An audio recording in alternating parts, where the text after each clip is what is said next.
Hey MVPs, Rico Knows here. Back to talk about the offensive lineman. Remember, put the speed at 1.5 playback speed if you're watching this video. We're on part 3 of the offensive line. In this video, we're going to go over North Texas. We've gone over 73 other teams. Watch parts 1 and 2. 1 is free. 2, obviously you have to be an MVP, see it on Patreon, or a minion on YouTube. It's $1.99 a month or something like that, and you can watch them all in one shot. Or you can become an MVP and get all the information. Shout out to you guys. But here we are, North Texas. 6-6 last year. Shout out to Eric Morris. I think they underachieved. They're a great team.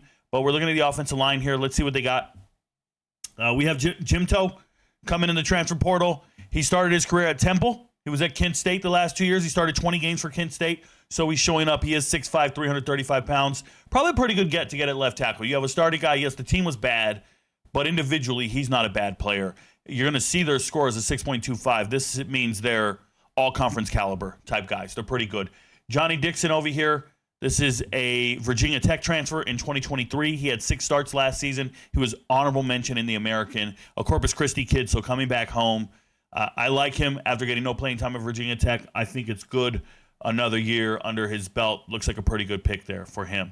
Julio Madero is backing him up. He's a transfer, huge, 6'4", 330, a JUCO All-American. He chose North Texas over UAB, Texas State, and FIU. He played football at Permian, Odessa Permian. You guys know the deal, Friday Night Lights, things like that. Didn't play his junior or senior year in high school due to injury, so he had to go the JUCO route. But Johnny Dixon should be the firm starter there. Gabe Blair is the starting center. He's first team at American in the preseason, Denton Geyer product. If you don't know, go back and watch tape on him in high school, and you're going to see Jackson Arnold at quarterback. You're going to see Eli Stowers as a backup quarterback. You won't see Eli Stowers. He's the backup. He didn't play much. Now he's an all-world tight end at Vandy. But the other guy is Peyton Bowen at safety. That was an all-time great team. Back-to-back years, I think they were pretty good. I remember, I think in the state championship game, the junior year, they played against Cade Klubnik in the state title, if I remember correctly. I watched that game. But yeah, Gabe Blair, he was a starting guard on those teams back in the day. He's pretty good. Pretty good. He didn't get to play last year due to injury, but he looks like a hell of a player, and he comes from a really good program. So I think they got to be pretty excited about getting a local kid like that at a predominantly, when you get those, what's the word I'm trying to think of? Those perennial powers in Texas, and you can get any of those kids to stay in state and come play at the group of 5, that's incredible.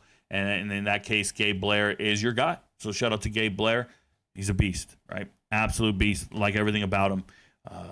Was he first team all-conference in 23 and 22? He was. Back-to-back first team all-conference. What a complete stud. Complete stud at center. Then they got Nana. Yeah, that's his name. N-A, Naana. N-N-A-N-N-A. Fucking Ugana Nana. His first name is Ugana. Ugana Nana. This man is, where's he transfer from? Started his career at Houston, transferred to Virginia, got 3 starts last year at Virginia. I think it's a pretty good get for North Texas. 6'4", 311 pounds. I like the guy a lot. So watching the tape, I did not expect to see him at the group of 5 level.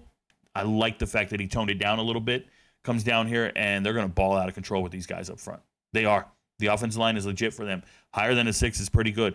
Braden Nelson, Kilgore High School, not Kilgore Community College, Kilgore High School, local kid right around the area. 11 starts as a true freshman. Good get for North Texas. FBS all-freshman team, according to PFF. An absolute slam dunk, Braden Nelson. I can see Braden Nelson moving to the left tackle spot next year. That's how good he is. What a complete stud. Keep him there for a couple years. Let him get used to it. Then go let him play the left side. Or they'll hit the transfer portal and find somebody else. But he's a stud. That's a very good player, Braden Young. So stud, transfer from the Power 4, multi-year all-conference stud, Johnny Dixon figuring it out, and then Jim Toe showing up after being a starter at Kent State for 2 years. All in all, pretty good, pretty good. Northern Illinois, Cupboards Bear, bruh. Cupboards Bear at Northern Illinois. You guys know I'm a Northern Illinois guy. The entire coaching staff, recruiting staff, everybody follows me on Twitter. Reach out accordingly, all that good stuff. Shout out to Thomas Hammock and crew. But their offensive line this year doesn't look great. The whole team just doesn't look superior. Now, they'll figure it out. They'll figure it out, okay? They always do. They always impress when you don't expect it.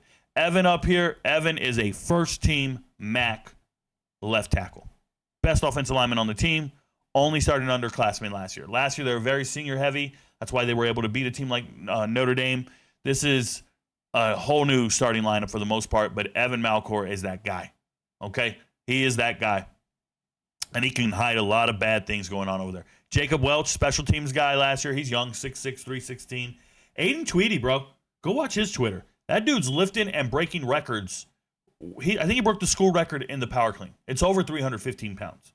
You try to power clean? I power clean 225. I'm a pretty strong guy. These guys are power cleaning 100 pounds more than me. That's crazy. I'm really strong. That's incredible that he's out there power cleaning over 315 pounds. I know it's over 320. It's something pretty big. It might be 340. I don't know. But he just showed up to school. And even Coach Hammock, he said, hey, we bring in dudes in the transfer portal that are grown men, and they're going to come out here and do the damn thing. Now, he comes from Wayne State. He's a transfer. He had 19 starts at center for Wayne State. I think he's incredible. Strong guy. We got to see it on the football field, right? Shout out to Curry, another special teams guy, but he looks very grown.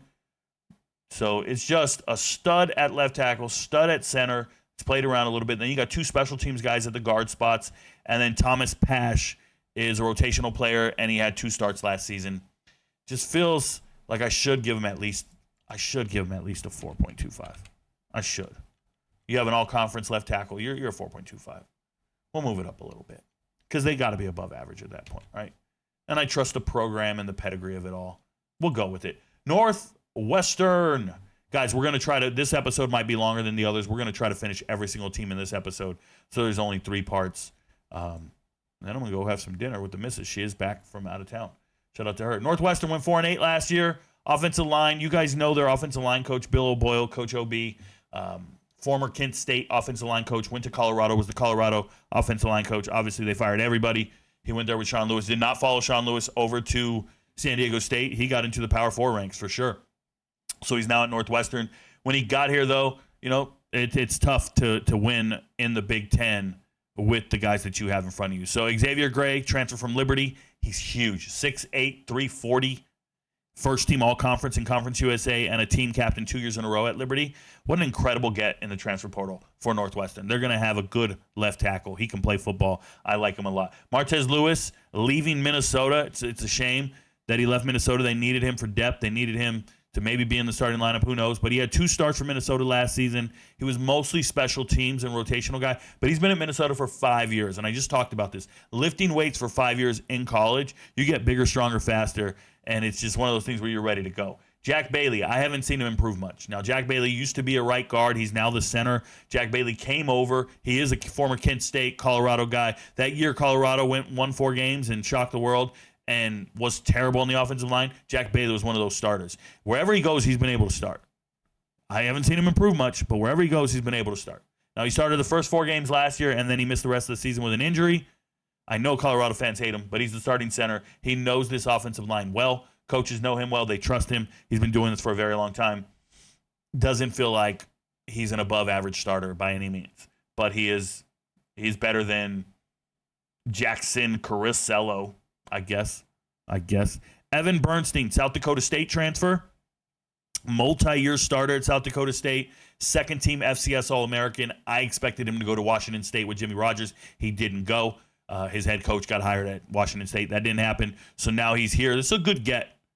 Once again, a good get for Northwestern to fill the hole that was left by Josh Thompson departing. Caleb Tiernan at right tackle, second team All Big Ten in the preseason, 6'7", 330 pounds. I wrote NFL draft pick. He started at left tackle for the last 2 seasons. He's a former 4-star. So you're going from left tackle to right tackle. That means they really like Xavier Gray at left tackle. This is a good problem to have. When you're starting left tackle for the last 2 years, moves over to right tackle, and you find somebody else to replace him on the other side that you trust and believe in. Tackles are good. This is a good team on the offensive line, 7.75. Their weakest link is probably Martez Lewis and Jack Bailey, but I know that they're Big Ten caliber, I guess. Jack Bailey, I'm still not sold on, but Martez Lewis been playing in the Big Ten for 5 years. Been in the Big Ten for 5 years. Not really playing, but practicing against those guys. So I'm cool with it. I'm good with it. Good with it. FCS All-American Evan Bernstein. I'm excited for him. He'll be one of my deep hidden gems in the NFL draft, I'm sure, next year when they all come out. All right, Notre Dame. Notre Dame. Did I pick Notre Dame in the picture on my last video? I might have to change the thumbnail. I will have to change the thumbnail. Notre Dame's not even in that video. That's crazy, bro. I did that. Oh, I got to change that. I don't want to make sausage right now, but I'm going to go do that right now while I'm talking to you guys. Who should I put in the picture instead? We got to fix that right now, guys. I'm sorry. I can't. I just realized I put Notre Dame on episode 2. Let me just scroll back up a little bit. Let's find a team. Team with a good offensive line. Michigan State, people will be pissed. What about Miami? Let's do Miami. Miami offensive line. Miami offensive line. And this is why you watch it at 1.5 playback speed. Miami Hurricane, bro. Bear with me for a second. We'll do that. Boom. Save the image. Hopefully it's a JPEG. It is. We're in good luck here. Let's go to the dashboard. Ooh. Content. That episode. We're going to edit the. Nope. Excuse me. We're going to change the details. Thumbnail. Change this joint. Give me Miami. Thank you. Save it.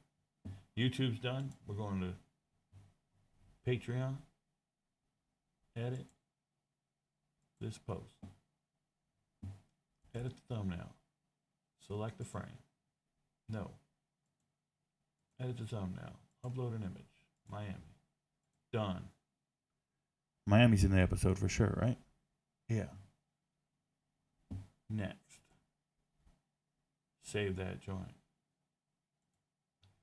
All right. Sorry about that. Just realized I thought I had Notre Dame in the previous episode, and we didn't. All right, let's stay focused. Let's get after it. We are moving as fast as possible.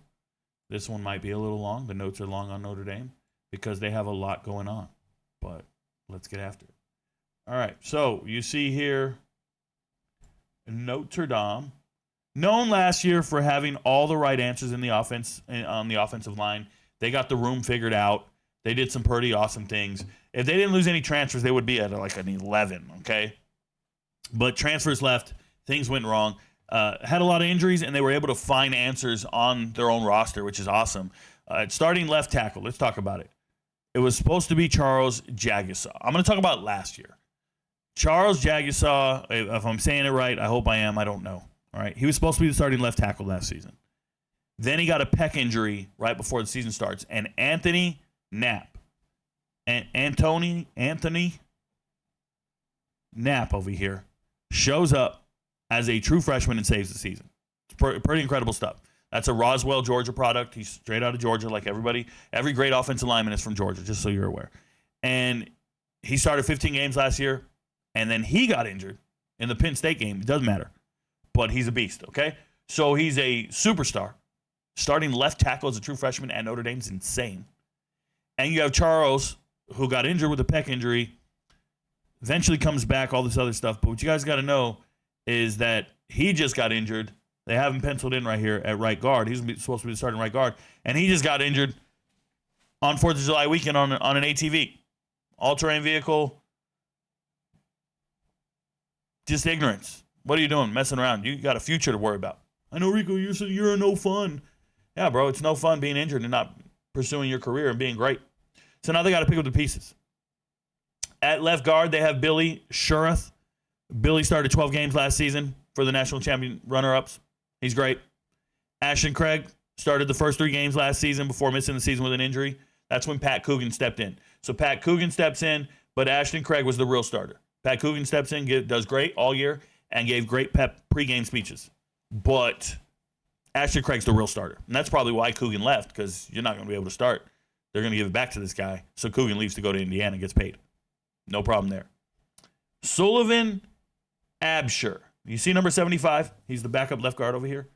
I think Sullivan Absher should start at right guard when it comes to assessing the tape. I really do. I think he's not a slam dunk, but he's earned his stripes. He's been around the program for about 3 years. He just knows his way around things, right? I like that dude right there. I'm cool with that, Absher. We'll see what happens at right guard because they don't have a slam dunk answer right now. Emil Wagner is the starting right tackle. He started last season. He's good to go. So you got a bunch of starters from last year, superstars, guys still developing. They have depth. I want to talk about Lambert. Lambert is the backup right tackle. It's right here. Superstar coming out of high school. His tape is amazing. Prize recruit. But he was also injured. He had a labrum issue. And then Will Black, for me, stands out among all the freshmen. I understand they got 3 freshmen here. Will Black stands out the most for me among all the freshmen. Either way, Notre Dame's got a great problem. They have amazing offensive linemen. They get a 10. They have a lot of them. They're really good. Shout out to Notre Dame. Ohio trying to pick up the pieces, losing their coaching staff. And they've been getting raided by the transfer portal for quite some time now. Shout out to the Bobcats. But Brian Smith's going to do what he can. It's going to be okay. And we'll try to figure it out from there. Okay? And Brian Smith's the new head coach. They're going to do what they can. They got Witherspoon, Davion Witherspoon, left tackle. He is first-team All-MAC in the preseason. He's the best offensive lineman on the team. He started last year. He is short for a tackle, so he's probably not an NFL draft prospect. Doesn't have the length for it. But you can move him to guard if you're going to go to the NFL. I'm telling you, NFL, they only like him 6'6" or above. But Davion Witherspoon's a good football player. I like him a lot. And it's not a problem to have somebody like that that's so senior and so good.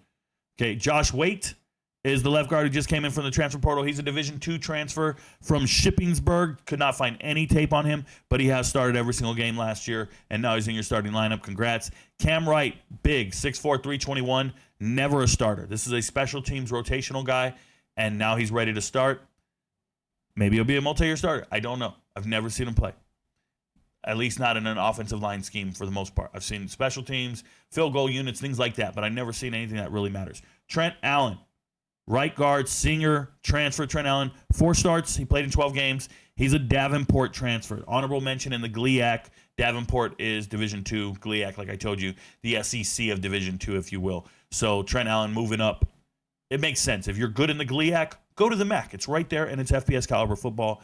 Maybe they need you, stuff like that. Jordan Jones is also on here. Where's Jordan Jones? I didn't say. Oh, right tackle Jordan Jones. 2 starts last season. Not all that great. This is an average offensive line room. It gets a 4. Ohio State. So many people are mad at me for not putting Ohio State in the top 25. Well, now you see it there. They have an 8.5. They're just outside the top 25. A lot of it has to do with the fact that they're not proven commodities that are coming back, but they're talented players.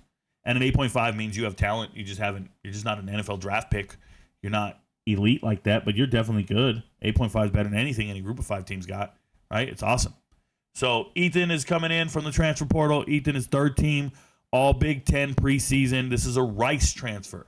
Now, once again, people are just going to have to trust the evaluations of Ohio State. Don't talk about recruiting websites. Don't talk about me. Talk about Ohio State as an entity, as a program. They just evaluate offensive linemen better than everybody else in the world. That's what I'm saying. Like, there are teams, Clemson, Ohio State, Alabama, Texas, LSU, they just evaluate the right players.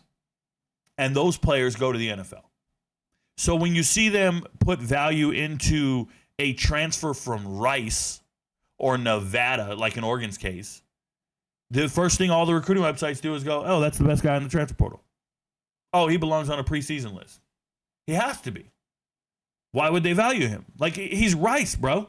And he's been starting 25 games at Rice. No one in their right mind. There's not an Ohio State fan in the world who's watching Rice football and goes, hey, that guy could play for us. The coaches do. The coaches figure it out. But the fans don't have a fucking clue. The fans aren't watching Conference USA football or American or Sun Belt. They're not watching Group of 5 football.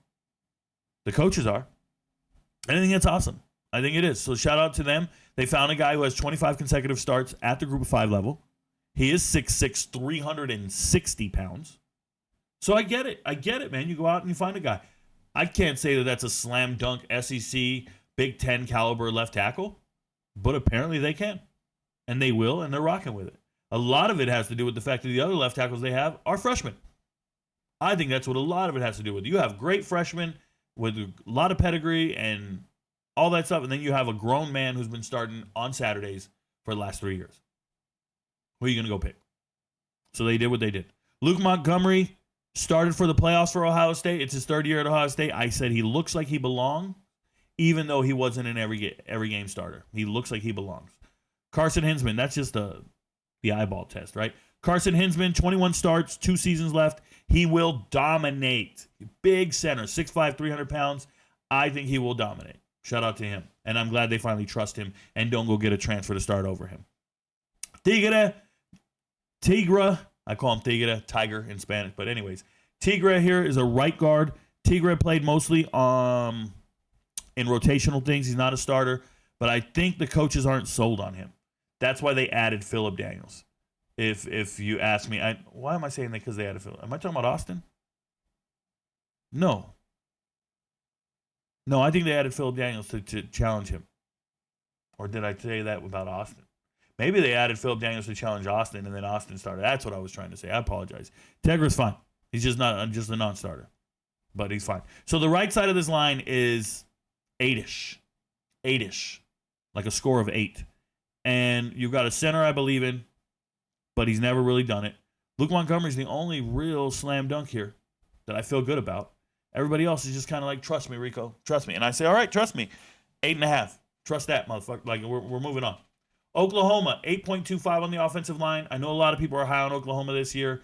You see the score. The score is good. Oklahoma has a pretty good score.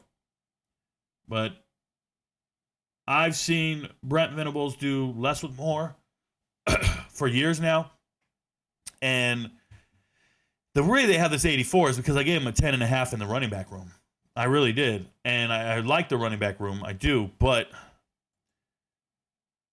it's going to be daunting, man. Their schedule's brutal. Their schedule's brutal. And if you believe in Oklahoma to win more than 7 games, you're fucking, you got to. Where do you live? Where do you live? You live in Oklahoma. You have to. Logan Howard at left tackle. You probably got a dog named Boomer Sooner, bro. Probably got a Chihuahua named Boomer. Shout out to my boy Patrick. He's from Oklahoma, and he has a dog named Boomer. I'm not even joking. Logan Howland. Logan Howland started 5 games last year. 6'6", 222, or 322, excuse me. So they believe in him. He just started games. He's young. Go get it, man. Be a beast. I like it. Jacob Sexton, huge. Former 4-star, 6'6", 340, 330. He moved from tackle to guard. He was the starting left guard, left tackle last season until he got injured. So it's one of those situations where Jacob Sexton was supposed to be starting at left tackle. They find another young player to play the position. Now that you're back from injury, we'll just move you to left guard. You'll be good to go. It's fine. He's fine. It's good stuff. Troy Everett started the final 8 games at center last year. They finally hit their stride and figured it out. He missed the first 5 with injury. He is a former transfer from App State. And I remember when he transferred from App State, I was like, man, App State's going to be bummed out they lost him. And they sure as hell were. And they were terrible because they lost him. Febeci. Is that how I say it? Febeci? He's a North Texas transfer. That's all I remember. North Texas transfer. He actually came in and started right away. He's big, 6'4", 326. Started all 13 games last year. I actually didn't think he was that great at North Texas. I thought he was just a big kid. And apparently he can ball because he's beating out some players to be in the starting lineup. So congratulations to him. And then Derek Simmons hits the transfer portal, shows up. Let's talk about Derek Simmons. He started 10 games last year. He's been working his way to this echelon of football. Now, I don't know how good he really is. I'm serious. You play at Western Carolina. You give up no sacks at Western Carolina, which is fine. FCS level program, if you weren't aware. But he started his career at Tusculum, then went to Abilene Christian, then went to Western Carolina. It's a big jump to the SEC. But he is a grown man. He's a senior. He's been around for a long time. I think PFF really probably liked him. And once coach is here, you got a good PFF score. They go out there and get you. Like, that's their Bible. So they went and got him. Shout out to them. They're above average. They're good. Above 8.0. So that's nothing to shake a stick at. They're good to go. Oklahoma State. Keep your energy up, guys. Stay focused on the video. I want you to learn about these players and these teams. But I want to keep it moving and we get after it. Oklahoma State's going to be a little better this year than they were last year. They still don't have an answer at quarterback. It is what it is. But they have a new offensive line coach. I talked about this earlier. Andrew Mitchell leaving New Mexico State, coming over here. He knows how to get a running game going. That's what he's good at. And Markel Samuel's going to help. Markel Samuel is a transfer from App State. I just talked about him. He's older than most. He has 18 starts in his career. I get it, but he's a grown man. Grown man. He'll be an everyday. It did take him until last year to be an everyday starter, but he'll be a starter at left tackle, and I think he can get it done. Austin Kawecki. He's your average Power 4 player. Nothing special. Didn't really impress me all that much. Carson Carpenter from Allen, Texas. Allen's a great program in Texas. A lot of good high school linemen. Just a phenomenal program. Their stadium's great. what they're doing. They're developing players. They're perennial power in Texas. And shout out to Allen. They do have a linebacker right now that I did a high school film review on. He's elite. They have another kid named Ethan, I believe, on offensive line. FBS all day. Like they got some great players at Allen right now that are going to be good. They're just young right now. So shout out to them. But Austin is an Allen, or I'm sorry, Kaysen Carpenter is an Allen product. He had 11 starts last season at Tulsa. He would have been a 4-year starter at Tulsa had he stayed, but he's coming over here to be a starter. It's cool. It's good. He's a good player. All right, Bob Stick. He's a graduate transfer, super senior from Virginia Tech, multi-year starter. What a great addition for Oklahoma State. I think if they spent any money, they went out there and won with Bob Stick. That's a good pickup for them. Louis Campanella followed the offensive line coach from New Mexico State. Started at right guard for New Mexico, 4 games, 10 starts as a freshman at New Mexico State. Moving over with his coach, they put him at right tackle. He's good to go. There is a transfer up there at left tackle. That is Tyler Brumfield. I think he's a hidden gem. He only played 1 season of high school football, 1 season of JUCO. He looks like a beast. He looks like a big problem. Don't necessarily know.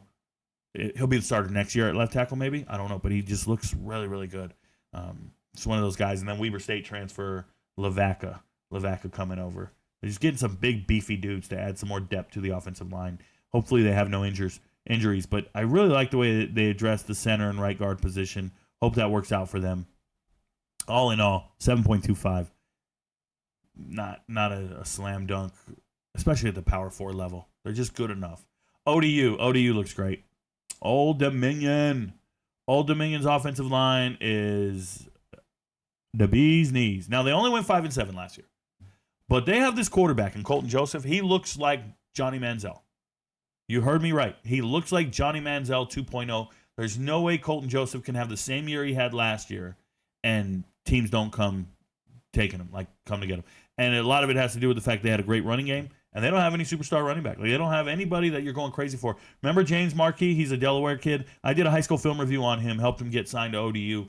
We did a high school film review on him 2 years ago. It's just nice to see him in the 2 deep now. It's a good running back. So shout out to him. And I actually, in the video, I predicted ODU would sign him. Maybe I knew something. But here we go. We got an offensive line that's the real deal. Zach Barlev, first team Sunbelt. Preseason.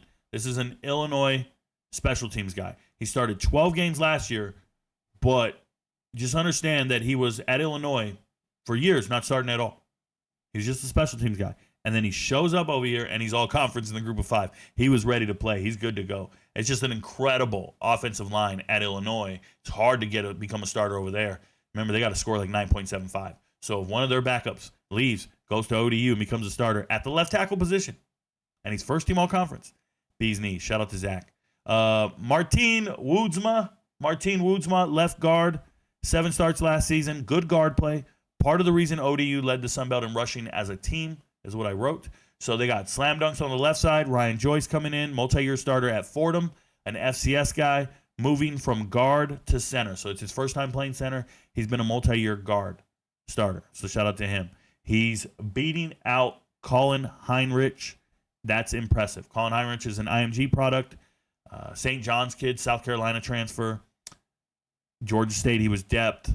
I want to just say that I thought Colin Heinrich was going to win this job until they went and signed Ryan Joyce. And then you look at an FCS kid and you go, man, is he going to do it? And he's doing it. So shout out to Joyce. He's got to be ecstatic about that. Just coming in here, competing, and winning. Skylar Grant, senior redshirt guy, started Final 4 games last year. Finally getting after it. Skylar Grant, just an average starter.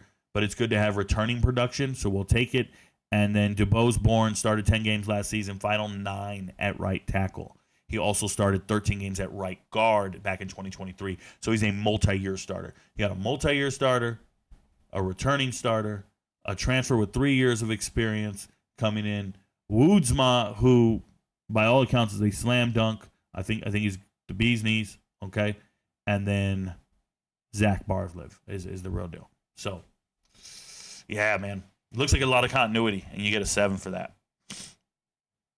Ole Miss doesn't look good. It's an 8.25, but it doesn't look like the strongest Ole Miss team in years past.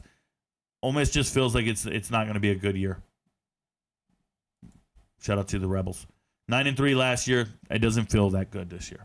Not looking at the team right now. And I don't know. I heard Luke Haas got injured. If he got injured, we lower this tight end score. I got to double check it. But the tight end score will drop if they lose Luke Haas to injury for an extended period of time. Diego Pounds transferred coming in last year. He's a North Carolina transfer. He started 9 games last season. He grades well. He's pretty good. Shout out to him. They don't feel any concern about Diego Pounds. He's good to go. Delano Townsend, young guy, UAB, started 11 games at UAB. And I wrote this. I don't see how coaches give him an SEC stamp. He's 6'4", 300 pounds. I get it. But I don't see how he's an SEC stamp kind of guy. Just don't see it. Maybe I'm not as good at evaluating offensive linemen as Ole Miss. That's possible. That is very possible. That there are people at Ole Miss that can evaluate offensive linemen better than me. I think I can count on 1-2 hands like who's evaluating offensive linemen better than me. So it's very possible, though. There could be 30 people that evaluate offensive linemen better than me. That's okay. In the entire world, there's probably 100 people. And apparently one of them works at Ole Miss because I don't see it. So if Delano Townsend becomes a star at left guard, I'll be thoroughly impressed. P.J. Wilkins has zero business in the SEC. He's just added depth, cheap depth from Charlotte. I don't know why he's here. He just wants to brag to his friends that he goes to Ole Miss because he's not playing football for Ole Miss. I can tell you that right now. That's the backup left guard. Bryson Sanders, special teams guy, one of the least accomplished starting centers in the SEC. I don't know how the scheme works at Ole Miss, whether the center is making all the calls, makes all the audibles, makes everything. I wouldn't imagine it's Austin Simmons. This is his first year starting. So who's making all the calls on the offensive line, telling everybody what they're doing as far as audibles go and shifts? And like, if you guys don't know how it works, the center's pointing at things, calling shifts, and which way they're going to block plays and do things. And I'm just looking at Bryson Sanders. Maybe he's a coach. Maybe he's a really bookworm kind of guy, and that's why they want him out there. But playing on the field, I haven't seen it. And every team in the SEC has like a legit center that's been starting multiple years, or they found a transfer that started for 3 years. They've all got really good centers. The only one who doesn't, Ole Miss. It's a glaring hole for me. Patrick Cuttis, an Arkansas transfer, multi-year starter. He has been injured. Both seasons, the last 2 years have ended because of injury. If he gets injured again, he's injury prone. What do? They got a true freshman in Devin Harper that's supposed to fill in. Patrick Cuttis can play some football. He really can. But I don't even know. If he's injured, it's the best ability is availability, right? And then we have Jaden Williams. Senior started 4 games at left tackle before he got injured. I think he's a good player. He looks SEC caliber. There's just a certain thickness to SEC caliber players, and he looks like he belongs. He looks the part. So good tackles. Question marks at guards if one of them gets injured. But you get an 8.25. Trust me, the bottom of the SEC in offensive linemen is still better than anything you're going to see on these other teams. So don't get it too twisted. I'm telling you how bad it is, but it's only because they're playing against, there's going to be 9 and 10 defensive linemen in front of them, right? When we start evaluating defensive linemen, it's going to be 9 and 10s that they're not ready for. It's the reality of the situation.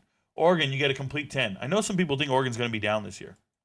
I do too. I'm not that high on Oregon. Not like last year. Remember last year, I thought they were a slam dunk for the playoffs. We put 10 units on a parlay. It was Oregon, Texas, Ohio State. Parlayed it together. It was a minus 102. 10 units. Made $1,000. Got even money back. A unit for me is $100. So shout out to Oregon. They aren't quite as good as last year, but I think the offensive line is fine. Once again, we have another one of those situations where certain programs value a player, then all the recruiting websites mimic them and copy them and go, oh, that's the best player in the transfer portal. Now, when you go watch the tape, you don't feel that way. Like, I've watched the tape. Isaiah World is a 2-time honorable mention in the Mountain West. Who's first team in the Mountain West at left tackle?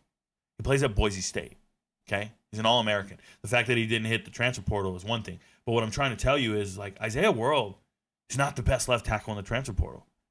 He's honorable mention in the Mountain West. And now he's magically the greatest thing anybody's ever seen. He's just a guy. Good. There's nothing wrong with him. He's not bad. He's good. But his PFF score is really high, Rico, and Oregon likes him, so now he's the best transfer in the transfer portal. I'm like, no, he's not.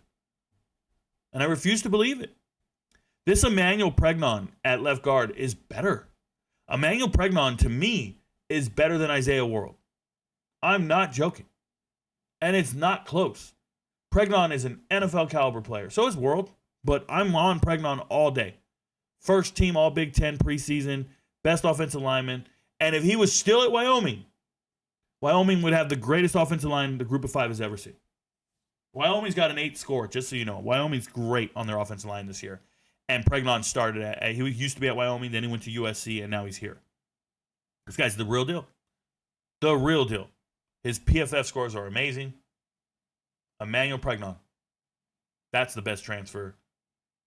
That's the best offensive lineman. All right? Now, the starting center. Lapani Lalulu. I'm bad with these names, bro. I apologize. Second team All Big Ten in the preseason. Honorable mention last year. He started every single game. Started the bowl game his freshman year. I'm assuming he doesn't leave early. He'll have 2 years left to start. It's a Hawaii kid. Bro. He's amazing. He's good. That's what you're looking for. They have a slam dunk at center. There's nothing to worry about. Matthew Bedford. Remember when I told you there was a transfer leaving Indiana? He just went back. There's another transfer leaving Indiana. One went to Colorado. One went to Oregon. Bedford went to Oregon. He only played one game last year. Then he missed the whole year with an injury. He used to start for Indiana when they sucked. He was a 3-year starter in Indiana. So if he doesn't have the injury bug, he's good. Matthew Bedford is good. I hope he can play. If he doesn't have the injury bug, they're at a 10. If they lose him, score changes a little bit. Alex Harkey coming in, JUCO guy, former Tyler junior college guy, but former Texas. Well, he was at Colorado first. Transferred out of Colorado, got cut back when I think he jumped in the portal before Coach Prime showed up. But it was that year, 2022. Left Colorado, went to Texas State, was third team All Sun Belt last season. His grades are decent. But remember, when I see a PFF score, I'm not that impressed because it's against Lamar, right? If you're at Texas State, you're playing Lamar or Sam Houston. So your scores are going to look good. They've signed defensive backs over the last couple of years. Oregon just keeps signing these guys from like Sam Houston or UTSA, and then they get to the team and they can't even play. It's like, well, yeah, they're not that good. Their scores are amazing. Their PFF scores are amazing, but they can't really play. Harkey can play. He's fine. It's just not that great of a transfer like you would think. But it's still a 10 in the offensive line room. At worst, it's a 9.5, but that left side is good. Center's good. Yeah, they're very senior Latin, very experienced, and as long as they're healthy, they'll be all right. Shout out to Oregon. And what a drastic change for Oregon State. Oregon State is just falling off the map. Obviously, you lost your head coach to Michigan State a couple years ago. You keep it in-house. You hired Trent Bray, the defense coordinator. He's there. They look fine. They're running the ball well. They obviously picked up Anthony Hankerson from Colorado, kept running the rock and things like that. But, man, players are leaving, and they're not the greatest that they have. They're not the greatest that they can find and stuff like that. Still good players. The caliber of the player is fine, but it's a 4.5 in the offensive line room. Jacob Strand, homegrown kid. I said his tape looks athletic, but he hasn't played much football. He's been at Oregon State for 3 years, and he's only played in junk time. Tyler Volton, the left guard. I saw him catch a 2-point conversion in a bowl game. I can't find much tape on him. Been in the program a long time. Congratulations. Van Wells, former Colorado safety center, He did start 11 games at Colorado. He's a returning starting center for Oregon State. Good enough. Just your average starter. He's fine. Josiah's a transfer coming in, young guy, played 2 seasons at Nevada, started 9 games last season. A Hawaii kid, so there's a Hawaii connection there. Young guy, and he's coming in, and he'll be a starter. That's not bad. And then Tyler Morano, a senior, and he's never played. This is a theme for these Oregon State guys. 3 of them have never played. They're grown men. They look the part. They're finally breaking the starting lineup. Good luck. Go make it happen. JT Hand, you see him there, transfer, backup center, senior guy. He's never played. Oh, no, JT Ham is a Mission Viejo product. Couldn't play at Arizona State. But he's added depth for sure. Keon Cox, young kid straight out of Alabama, Central, Phoenix City. Yeah, Phoenix spelled Phenix. Yeah, Phoenix City. Shout out to him. He's a UCF transfer, by the way. Yeah, they got some depth. They got some decent players. They're fine. They're just not great. They're not great. Score could go all the way to 5.5 if they get it together. Penn State missed the 10. I know some people are high on Penn State offensive line. I am too. I mean, I just give them 9.75. People will be mad about it, but it's not bad. Definitely not bad at all. Drew Shelton started one game. He started one game as a sophomore, excuse me. He was the offensive lineman of the week a few times. In 2022, he made 5 starts. This is a good player, 4 stars. Okay. Next guy is Vega. I just call him Vega. He's first team, Big Ten, best offensive lineman on the team, NFL draft pick, 6'4", 330 pounds. I like Vega a lot. Look at 71 when you watch him on tape. 71 when you watch him on tape. I'll give you guys a true story about him. About 2021 was the year. 2021, Travis Hunter and the boys were going undefeated here in Georgia, Collins Hill. They were killing everybody. Sam Horn, they had a bunch of players, but one player they had was Travis Hunter, and Travis Hunter's doing everything. They win the state title. All good. Good. Shout out to Collins Hill. Then they do a showcase where ESPN calls them and says, hey, you won the state title. We want you to play another state champion. Are you down? And they're like, yeah, we'll play another state champ. We got this. Who you got?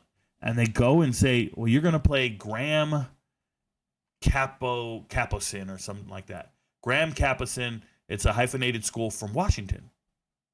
And the announcers are talking about it, and they're starting, and I'm laughing because I'm watching this game on ESPN, and I'm like, Travis Hunter about to smoke these cats. And Travis Hunter had like 1,400 yards receiving in his senior year.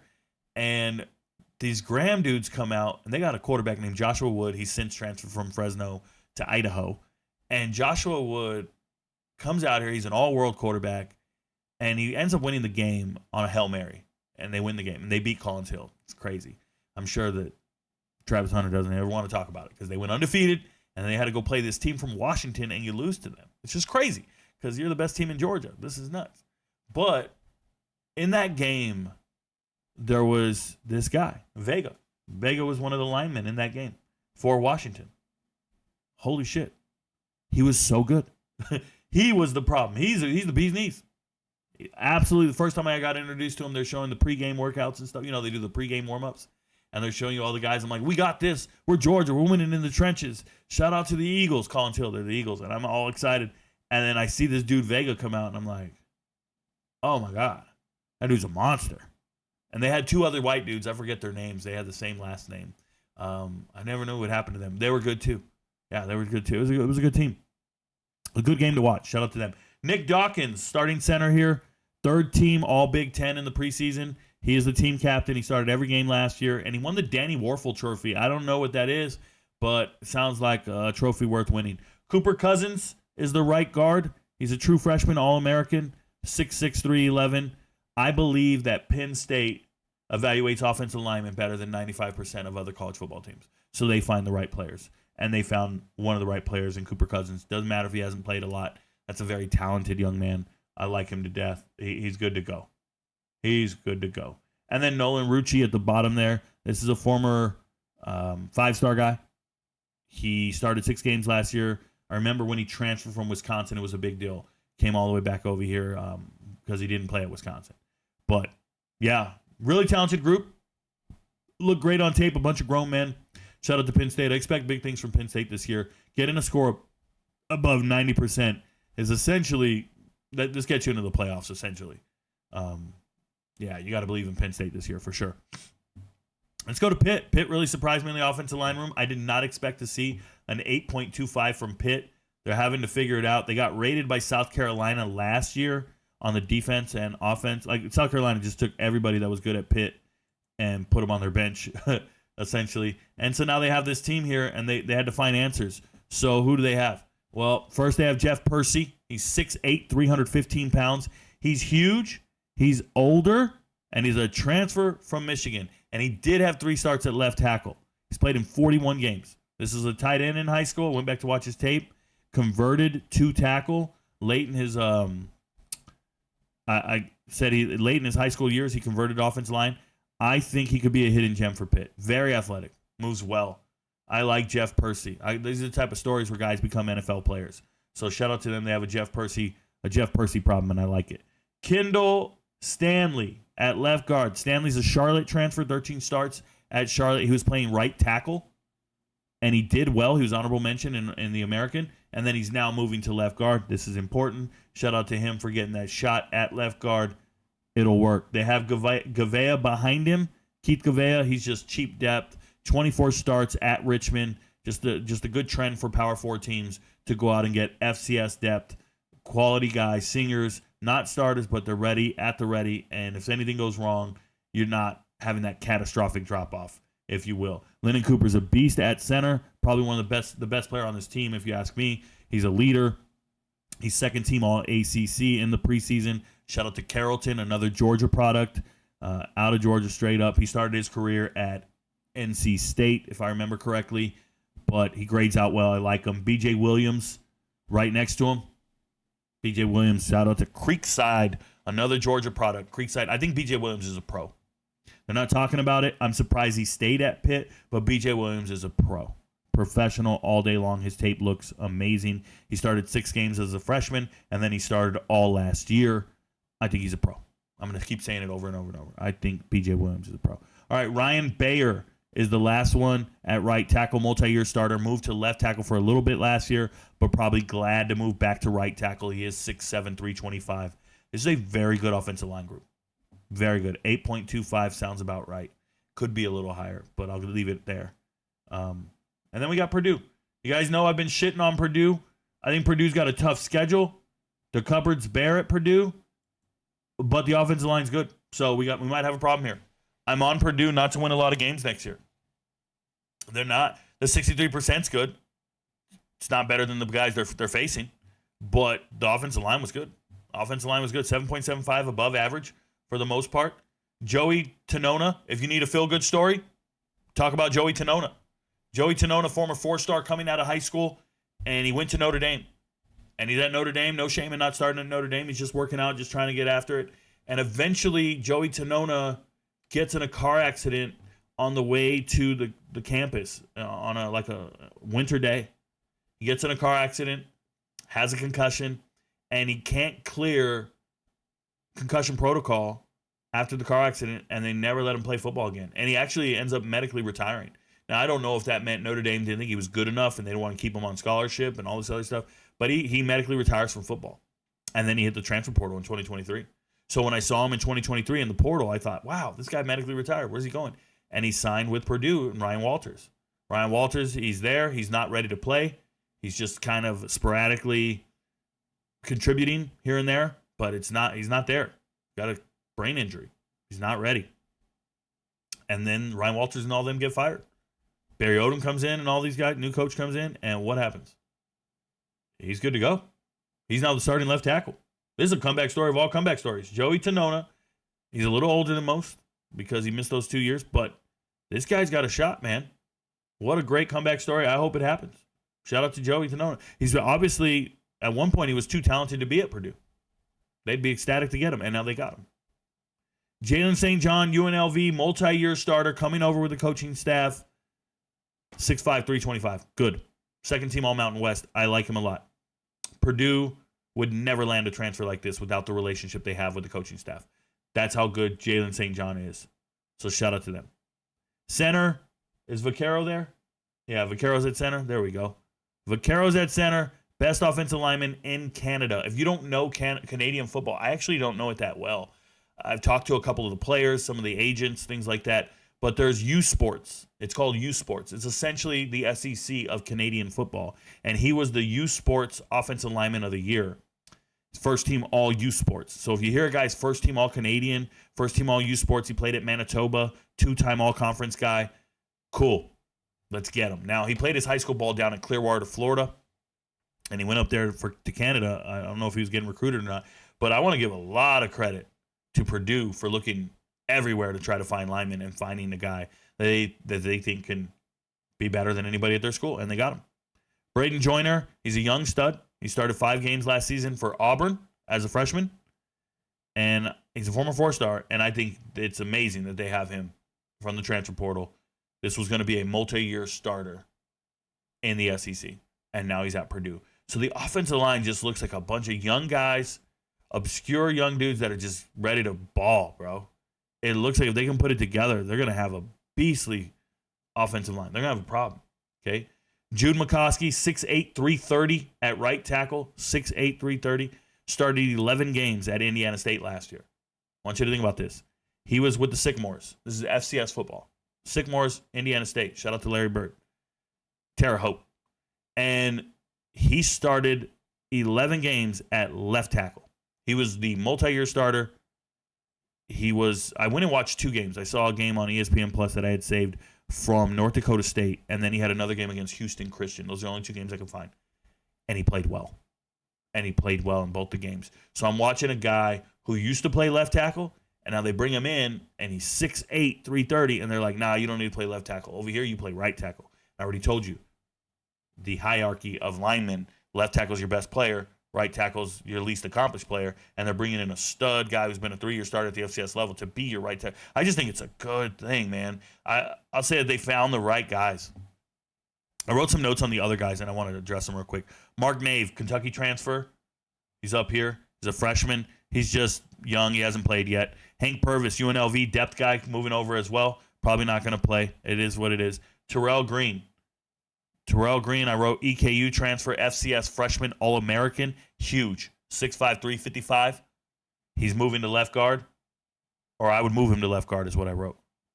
Move to left guard. That's what I wrote. Terrell Green, move to left guard. Why did I say that? Oh, because he's the same year as Braden Joyner. So he'll never start over Braden Joyner. Braden Joyner started 5 games at Auburn. He'll never start over Braden Joyner. Move him over here, and he'll be the starting left guard next year, Terrell Green. That's how I feel about that. We'll see if that even happens, right? I got it in 4K. Shout out to my people. Marquez Easley, a Georgia transfer, and he's just a young guy showing up after 1 year at Georgia. 2 years to develop, all in all, pretty good situation because McCoskey's going to be here for 2 years. I think the offensive line's good. I gave him a 7.75. I think it's good at Purdue. It's good. And that's scary to say because I'm on their under. Heavy. I'm on their under for 3 units. All right. Rice has a bad offensive line. Shout out to Rice. They're doing the best they can. They got a 3 in the offensive line room. It's not good. And they're going to try to figure it out the best they can. I know that. Sean Sullivan, Yale transfer. 6'5", 309, multi-year starter at Yale, but it was at left guard. So now they're moving him to left tackle. This is not an impressive left tackle selection for me, is what I wrote. Trace Norfleet looks smaller and thinner than most offensive linemen at the FBS level. He's a former walk-on. I heard he plays really well. He only had 1 penalty. He started 6 games last year. But when you see the feel-good stories of the former walk-ons and stuff, you got to ask yourself, how did the walk-on get in the starting lineup? It's from years of bad evaluations, from years of bad recruiting. And you missed on so many recruits, and then you're left with this shit. And you remember, they just lost a starting left tackle. He had 35 games starting, and he's now at Ohio State. So you missed your left tackle, the anchor in your offense, and you weren't a very good team to begin with. And now you're replacing it with a Yale guy who used to play guard, moving to tackle. That's not good. And now you got this guy, and I'm just like, he looks smaller, skinnier, and you got to walk on there. You probably like him a lot. It works hard, I'm sure. But we got win games in the FBS. That's crazy. David Stickle, 4th team in the American preseason. He is a graduate transfer from a while ago. He transferred from Florida State a while ago, but he started 12 games last year. I like him a lot. He's an all-conference caliber player. David Stickle's good. Good player. Weston Crop. Weston Crop used to hold the state record in the Rubik's Cube. He could do a Rubik's Cube in 18 seconds, 18.22 seconds. Somebody broke that record recently, but anyways. He started 7 games last year. He's a JUCO guy who used to block for LaDainian Webb. I used to go watch. I'm watching his tape. I'm going back on his tape, right? And I'm looking at the colors, and I go, man, I recognize these colors as I'm watching his tape, his huddle tape from JUCO. And I'm like, man, I know I've seen this team somewhere. And I go back and I look, and I'm like, why was I looking at this team? And then it hit me. Oh, that was LaDainian Webb, South Alabama running back, former Florida State kid as well. So shout out to him. But, yeah, he's big. Weston Crop is 6'4", 320. And then there's Brad Baur, B-A-U-R. He's mostly a special teams guy, doesn't look physically developed to me. So, doesn't pass the eyeball test. But, Rice, you get a 3. It's probably a little better than a 3. It probably is. But, no, you got a walk-on, a guard move to tackle from the Ivy League, stud, big guy, not developed. No, it's a 3. It's a 3.25. We'll do that. Center being an all-conference guy really helps you out in your rating, but I can't go there. Rutgers, bro. Rutgers reminds me of a platoon.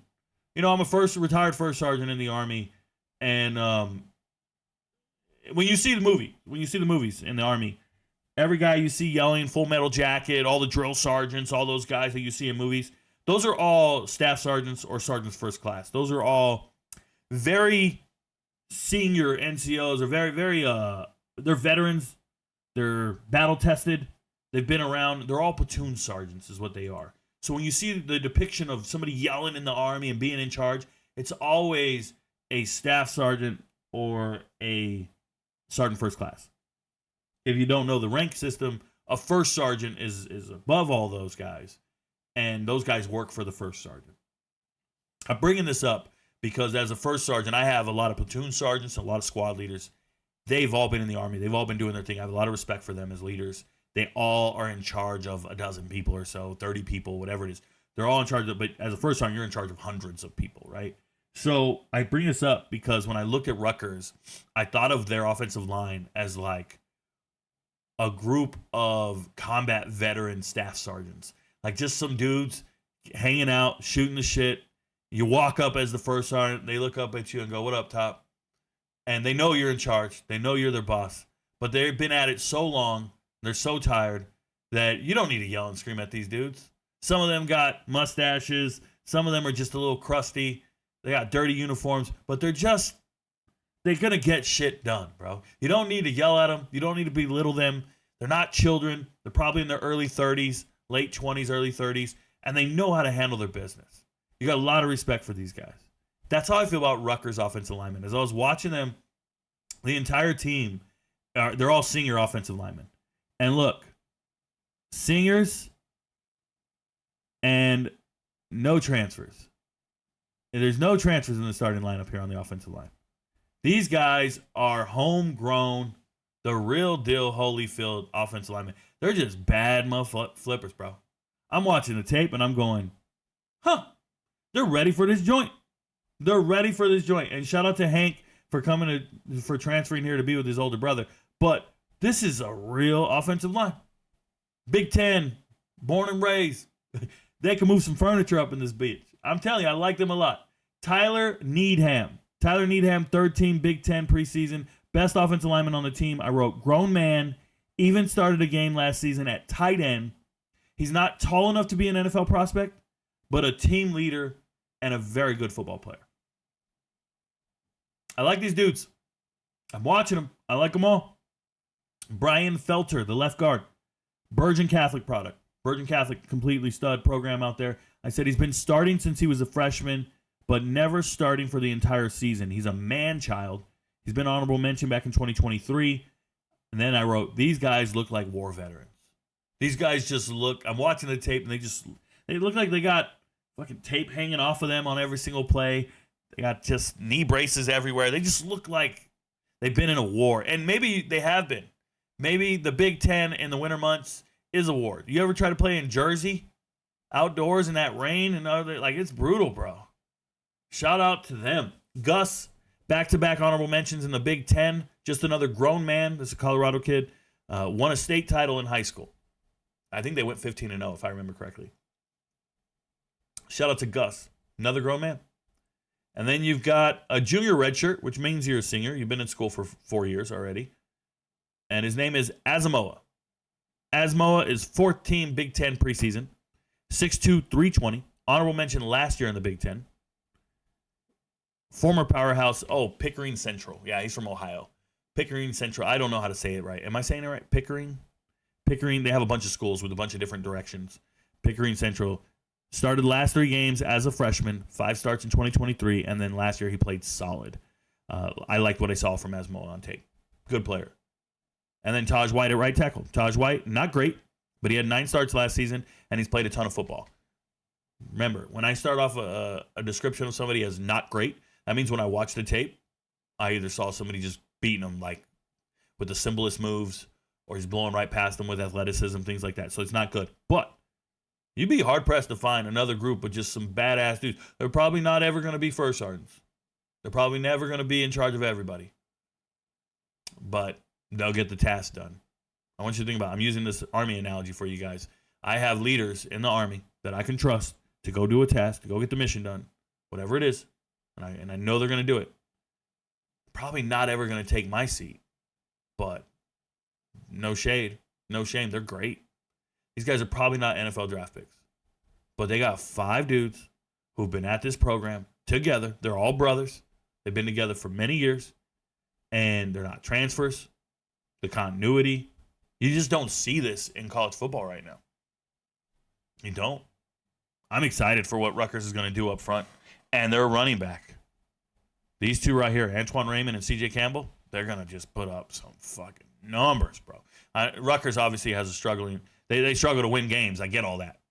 But that offensive line is going to keep them competitive.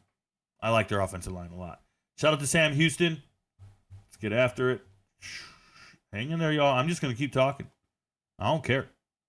You can watch it or not. I'm doing my thing. I need to talk about every single player, every team, and make a prediction. All right, Sam Houston, offensive line. Not bad.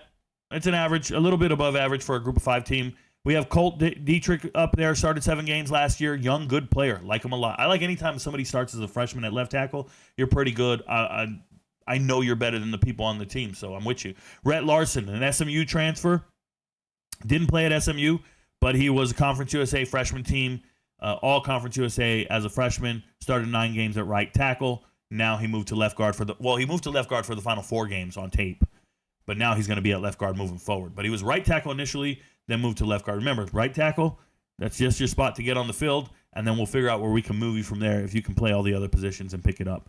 Apparently he can. Then they brought in Brian in the transfer portal. This is a Kilgore transfer, second team all-conference in JUCO, and congratulations, you got a JUCO guy. They also have Iowa Western transfer. He's a JUCO guy, so both of them are JUCOs, trying to figure out which one can work at center. Teams at this echelon, in the group of 5 like this, these lower echelon teams, they're just trying to find anybody. They sign a lot of JUCO linemen. They do, man. And they're just hoping one of them sticks and they find a stud. And that's what they're doing here. Speaking of studs, James Don Jr. James Don Jr., first team All-Conference USA in the preseason. He is legit. Multi-year starter. Shout out to New Braunfels, Texas. New Braunfels, that's where he played his high school ball. Went back, watched all the tape. I think he's the best lineman on this team. I do, right now. Now, obviously, Colt will eventually one day be great and better than him, but this is the best lineman today. If I had to have tryouts tomorrow, that's the guy. I like him a lot. Jeremiah Edmond, the backup, he's just young. Cheap depth, didn't play last year, no big deal. Right? Grayson Jackson Smith. Grayson Jackson Smith is a transfer, former JUCO Tyler guy, but in 2023, he played 9 games, or he started 9 games when they were terrible. Do you guys remember those games? We used to watch Sam Houston in 2023. Casey Keller was the head coach, all this stuff. But they were just the worst offense in America. I had to go back and watch those games to evaluate this kid. And it's tough. It's tough. Last year he appeared in 4 games but didn't start. So this guy that started when the team was bad didn't start last year at all. They got better. And then now he's here to be the starter because he's a singer. Doesn't sound good to me. They're 4.5, though. 4.5 because I believe in Rhett Larson and Don can hide some things in the middle, and I think Colts here is the future, if you will. Yeah, I'll give them a 4.5. I also want to tell you there was a distinct difference between them and San Diego State's offensive lineman. San Diego State's offensive lineman did not look good. I think San Diego State right now is looking like a train wreck. And if I'm wrong, it's because I'm wrong about Jaden Denegal, not everybody else. Like, I think I'm right about everybody else. It's Jaden Denegal that could be the X factor here that I'm getting wrong. That's a Michigan transfer at quarterback. I just don't believe in it. They told me that they can't identify a starter. They're going to do a 2-quarterback system going into next year. And I'm just sitting back going, oh, he couldn't beat out Bert Emanuel? Bert Emanuel's not good. So don't tell me he's not. He's great.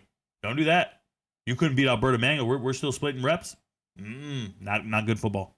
Not a good football team, and not a good idea to go into a system with 2 quarterbacks. It's only a matter of time before all the wide receivers stay after practice.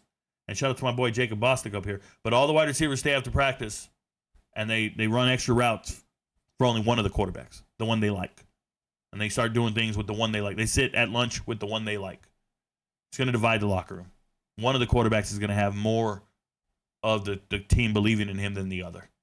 You can rotate a lot of positions in football, not quarterback. 2 systems at quarterback. It's happened 3 times in my lifetime. 3 times. Florida. Right? I remember Arizona, Ortez Jenkins, and Keith Smith, if I remember correctly. Keith Smith, something like that. Ortez Jenkins for sure. That was like 97, 98 time frame.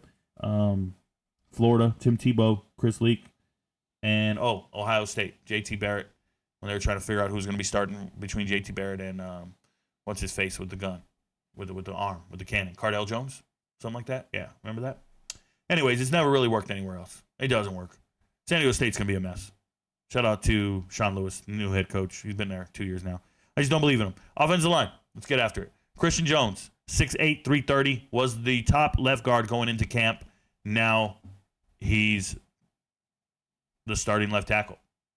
That's nuts. So he was at left guard going into camp, spring football. Moved him up to left tackle. Congratulations. Dallas Fincher, Michigan State transfer, 5 years at Michigan State. 5 years. 2 starts at center, 31 games played. I think it's a good get for San Diego State. Sure. Ross is at starting center here. Ever wondered where all the modern day products go? That's what I wrote. Ever wonder where all the modern day products go? Ross used to be a modern day guy. Best offensive lineman on the team. Honorable mention Mountain West. Can also play guard. Tyler McMahon. Don't know if he's still on the team. He's not on the school website. I've asked everybody. I reached out on Twitter. I tagged him. I tagged San Diego State. No one will reply to me. None of the fans have chimed in. No one can tell me if Tyler McMahon is still on this team. And if he's not, then what do we got? Because this is a JUCO kid over here, Sapal, and I got no tape on him. Okay? And then Bayo Kanik over here, Utah Tech transfer, moves well for someone his size. Total gamble, but if he beat out Bjorn, then he's earned his spot. This is probably not a 3. They're probably 3.5. We'll go there, but not much higher. San Jose State, completely different trajectory for San Jose State. I think San Jose State's great. And I'm going to get something in 4K right now for all the MVPs to hear. Okay? San Jose State, as I'm watching the tape and I'm getting after these guys, I'm doing spring football update videos and I'm looking up things and I come across Leland Smith. You see this Leland Smith guy up here, number 3? He's filling in. Remember, Nick Nash, nation's leading receiver. He's gone. NFL. Did everything he could to win the Biletnikoff and still didn't win it. Nick Nash is him. Nick Nash is gone, and now we need to figure out who's going to replace all that production. Leland Smith is going to replace all that production. Leland Smith is absolutely amazing. I didn't talk about him in the wide receiver podcast too much. I got to go back and check to see what I had to say, but I'm here to correct myself. I think he's the truth, and I think he's going to have 1,000 yards. Leland Smith is 6'4", 220 pounds, transferred from Purdue, runs a 4.3 40. I think he's amazing. You heard it here first. No one was talking about anything Nick Nash did last year. No one was talking about Nick Nash this time last year. So I got to tell you who I think is going to be great this time, right now. And it's Leland Smith. Him and Malachi Riley, but really, I'm just talking about him. Shout out to Leland Smith. All right, let's go offensive line. Offensive line, we have McConaughey, Eminem up front, sophomore. Get it straight. He didn't start, but he played in 12 games last season. And he looks good. This is a true sophomore at left tackle. They know what they're doing. 6'5", 320. He looks real, bro. Sione, Namani. Now, I want to be very careful with all these names. I can't pronounce half these fucking names on San Jose State. So I'm just going to say number 74. He looks smaller than others. Number 74 on tape. When I watch him, remember, I don't go by names. I go by jersey numbers. Number 74 looks smaller on tape than other guards. He's a former Snow product, JUCO guy, Utah State transfer. 5 starts last season, Mountain West, preseason, 4th team. They believe in him. He is a senior. He can play ball. Just looks smaller. I don't like guards who look small because you can't anchor down. You get blown off the ball. It can be a problem. But shout out to him. Hudson Mesa at center. Played at St. Francis High School along with Talili. Both these guys played at St. Francis High School in California. Shout out to them. He is, what am I saying? He didn't play his first 3 years at San Jose State. Last year, he moved to center during the Sacramento State game, and then he was there, I think, till late November. Then he got injured, stuff like that. Nofu, this guy right here, Talili, he goes by Nofu. You see his last part, N-O-F-O. That's what he goes by, Nofu. Shout out to San Jose State for intentionally not updating their school websites.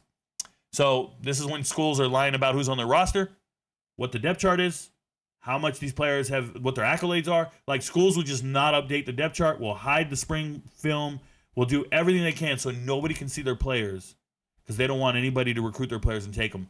So they just don't show you anything. They don't give you no information. Shout out to San Jose State. They are doing this really well. And this is why I stumble onto Leland Smith so late as opposed to normally when I would know everything. They're just hiding everything. It's pissing me off. Shout out to them. But they have a good team. They have good players. Pesty, first team all-conference in the preseason. Shout out to that boy Pesty at right tackle, number 79. Transfer from Weber State. Started 13 games last season at right tackle. His brother Al Lapoa, is the defensive line coach at San Jose State. So this is a family connection. He's coming over. He has a bunch of brothers. Bro, let me get this straight. Pacetti, I call him Pesty. Pacetti's entire family is either at Utah State, Utah Tech, BYU. It's all the mission type shit. Oh, man, it's crazy. All them dudes are great. Super athletic. I went down the rabbit hole in this guy's family for whatever reason. Shout out to them. They get a 6.25. They got some players. They're just hiding them so nobody knows about it. You're not sneaking up on me. I know how good you are, San Jose State. Going to be one of the top 3 or 4 teams in the Mountain West. Quote me on that shit. I'm serious. SMU, they're not going anywhere. SMU is going nowhere. They're going to be great. They are great. Get it straight. SMU has an 87.5% score. It's really good if you think about it. And especially when you look at their schedule, I feel pretty good about SMU. I'll figure out their win-loss total here in a little bit. Let's see who they start with. Savion Byrd at left tackle. That's a Duncanville product, former Oklahoma transfer. He had 4 starts at Oklahoma in 2023. Then he transfers over here, has 12 starts for SMU last year. Grown man on the all-transfer team for me. Like, if I did a team of the best transfers last year, he's on the all-transfer team. You take SMU, what was their record last year? 11-2, undefeated in conference play? Yeah. Savion Byrd's a huge part of that reason why. Shout out to him. He's very good. Logan Parr, graduate transfer, finally has his breakout. This is a grown man, been at Texas for years, comes over here, starts 13 games last year, 3rd team All-ACC. Currently, I think he's 2nd team in the preseason All-ACC. You have the left side locked down for SMU. Good to go. Joshua Bates, young. He's an Oklahoma transfer. Once again, we take another Oklahoma transfer. He only played in 1 game in 2023. Then last season, he played in 4 games. And then he stopped playing because of injuries. But he could probably start at Oklahoma right now. But he came over to SMU, probably got paid, going to be here for many years. We got another slam dunk at left tackle, left guard, and center if you don't get hurt.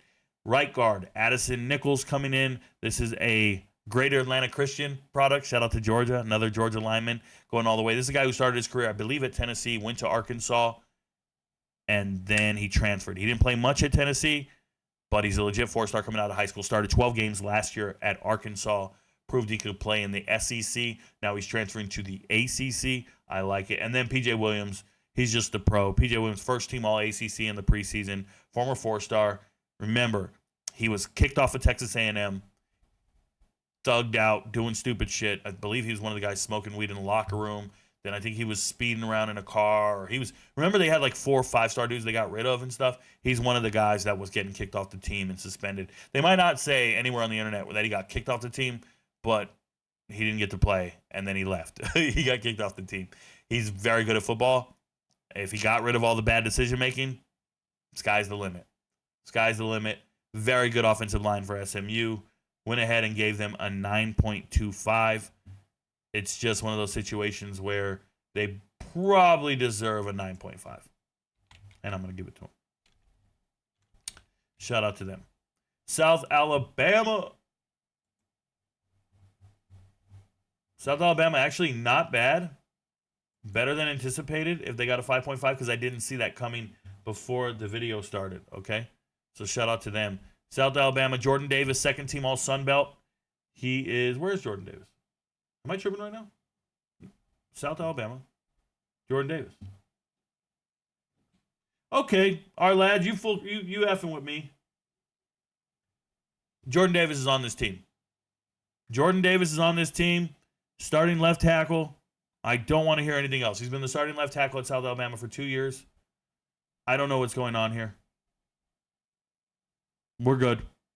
Asher Hale is the next guy. This is why you need to know all the teams. This is why you need to know every player in America, because websites like this will give you the information and they'll be wrong and no one will know they're wrong. I know they're wrong.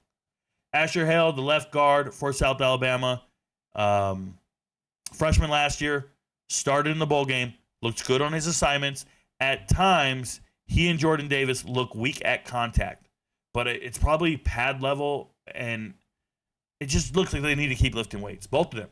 Jordan Davis and Asher Hale. Now remember, Asher Hale was a freshman last year, so this would make sense. You got to keep lifting, and when I watch you on tape, you just don't look strong enough so people can move you off the point of attack. You can't anchor down. And if they can collapse the pocket, this is how they get hurries. This is how things go wrong. And for me, Asher Hale gets the start in the bowl game. You go back and watch the bowl game. Who did South Alabama play in the bowl game? Western Kentucky? It escapes me, bro. And I don't want to go Google it. Doesn't matter. In the bowl game, he's getting blown off the ball a little bit. And it's just like he keeps moving after contact. I don't like it. So shout out to him. I do want to keep talking about Jordan Davis, though. Jordan Davis, by the way, been a multi-year starter, second-team All-Sun Belt, I believe. Should be. And he's a former South Carolina transfer, former Creekside product, another Georgia lineman. That's why I wanted to talk about him. But it is what it is. Malachi Presidio at center, fourth-team All-Sun Belt in the preseason. He's a Purdue transfer. He started 13 games last season. He's good to go at center. So, came from Purdue 2 years ago. I should have said that. And then he started last year at center. So, returning center, a little light in the ass. You have an all-conference guy at left tackle they're not showing you. And then Amari Wiggins shows up. Amari Wiggins is an Arkansas transfer. Didn't play at Arkansas. He actually just picked the wrong school. Like, these guys go JUCO, Coffeyville. They're JUCO guys, and then they think, oh, yeah, I'm going to go to Arkansas. No, bro. Go to South Alabama where you get some playing time. You sound ridiculous. And then go be all conference at South Alabama, and then go to Arkansas. But they don't listen. You go to Arkansas, sit on the bench, then everybody forgets about you, and now you got no chance. But this kid was a starting center on his JUCO tape, Amari Wiggins, 6'4", 310. So they're moving him to right guard. Hopefully he's good. Ethan Hubbard over here at right tackle. Shout out to Ethan Hubbard. This is a Hoover high school product. Shout out to Hoover. And he's 6'6", 310. He used to be at Duke. He transferred. He didn't play much last season. That's okay. Duke has some incredible players on the offensive line. So this, to me, is very intriguing to see a kid come back home from Hoover, stud recruit, and you took a big swing at the Big Ten schools or the ACC schools, the Power 4 schools, and now you're back probably where you belong. I wish more kids would stay home and do their thing. I do want to talk about nine-man cell up there, the left guard, only because Asher Hale is so young, and I think nine-man cell can get into the starting lineup if he works hard. He's a Mercer in South Carolina transfer. So he was at South Carolina, didn't play there, went to Mercer, 30 games at Mercer. Let me rephrase that. He was at Mercer first, 30 games, then transfers to South Carolina for 2 years, didn't play, but it looks like a guy that should be able to challenge Asher Hale for starting lineup. So don't be surprised if you see 62 at the starting left guard spot next year. And if you do this upcoming season, that would probably change this to a 6 because I'm leaving it at a 5.5 because you have such a young guy who's not physically ready. And I think they knew that, right? So they knew they had this kid start the bowl game. That was his audition to be in the starting lineup. They're like, he's probably not ready. Let's go get somebody. They go and get a senior who should beat him out. But we're here, and it hasn't happened. South Carolina, good team. South Carolina, they've been recruiting correctly. They've been developing players correctly. They're doing the best they can. They are competing against the best teams in the world, though. And it's hard, man. They went 9-3 last year. But they really hit their stride in defensive linemen. They really hit their stride in seniority. They found the right players in the transfer portal, things like that. And we'll get after the defensive side of the ball. But offensively, I'm giving them an 80 overall. You see that 80.21. That's good. It's just not better than a lot of SEC teams. It's not. So they're going to have to overcome that with defense. We're going to see what the rating is on the defensive side of the ball. But offensive line is not bad. It's not bad at all. They have young studs right here. They found out about Josiah Thompson last year. Josiah Thompson is a day one starter as a freshman. That's absurd. This was Mr. Ohio in football back in 2023 or maybe 2022. I can't remember what year it was, but back in high school. And how often does an offensive lineman win Mr. Football in a state? Really, he doesn't have rushing yards or passing yards, touchdowns and receiving and all this stuff, tackles, none of that. This dude did it as a lineman because he's so good. So he's 6'7", 300 pounds, shows up to South Carolina, and he's a day one starter. Day one, A1. It's incredible stuff. So shout out to him. Really like him a lot. I think obviously he was a freshman All-American, but I think he's an NFL first-round caliber player. 100%. Tree is right next to him at left guard. Tree redshirted 1 year, but he's a Demetha Catholic guy. He's a redshirt sophomore.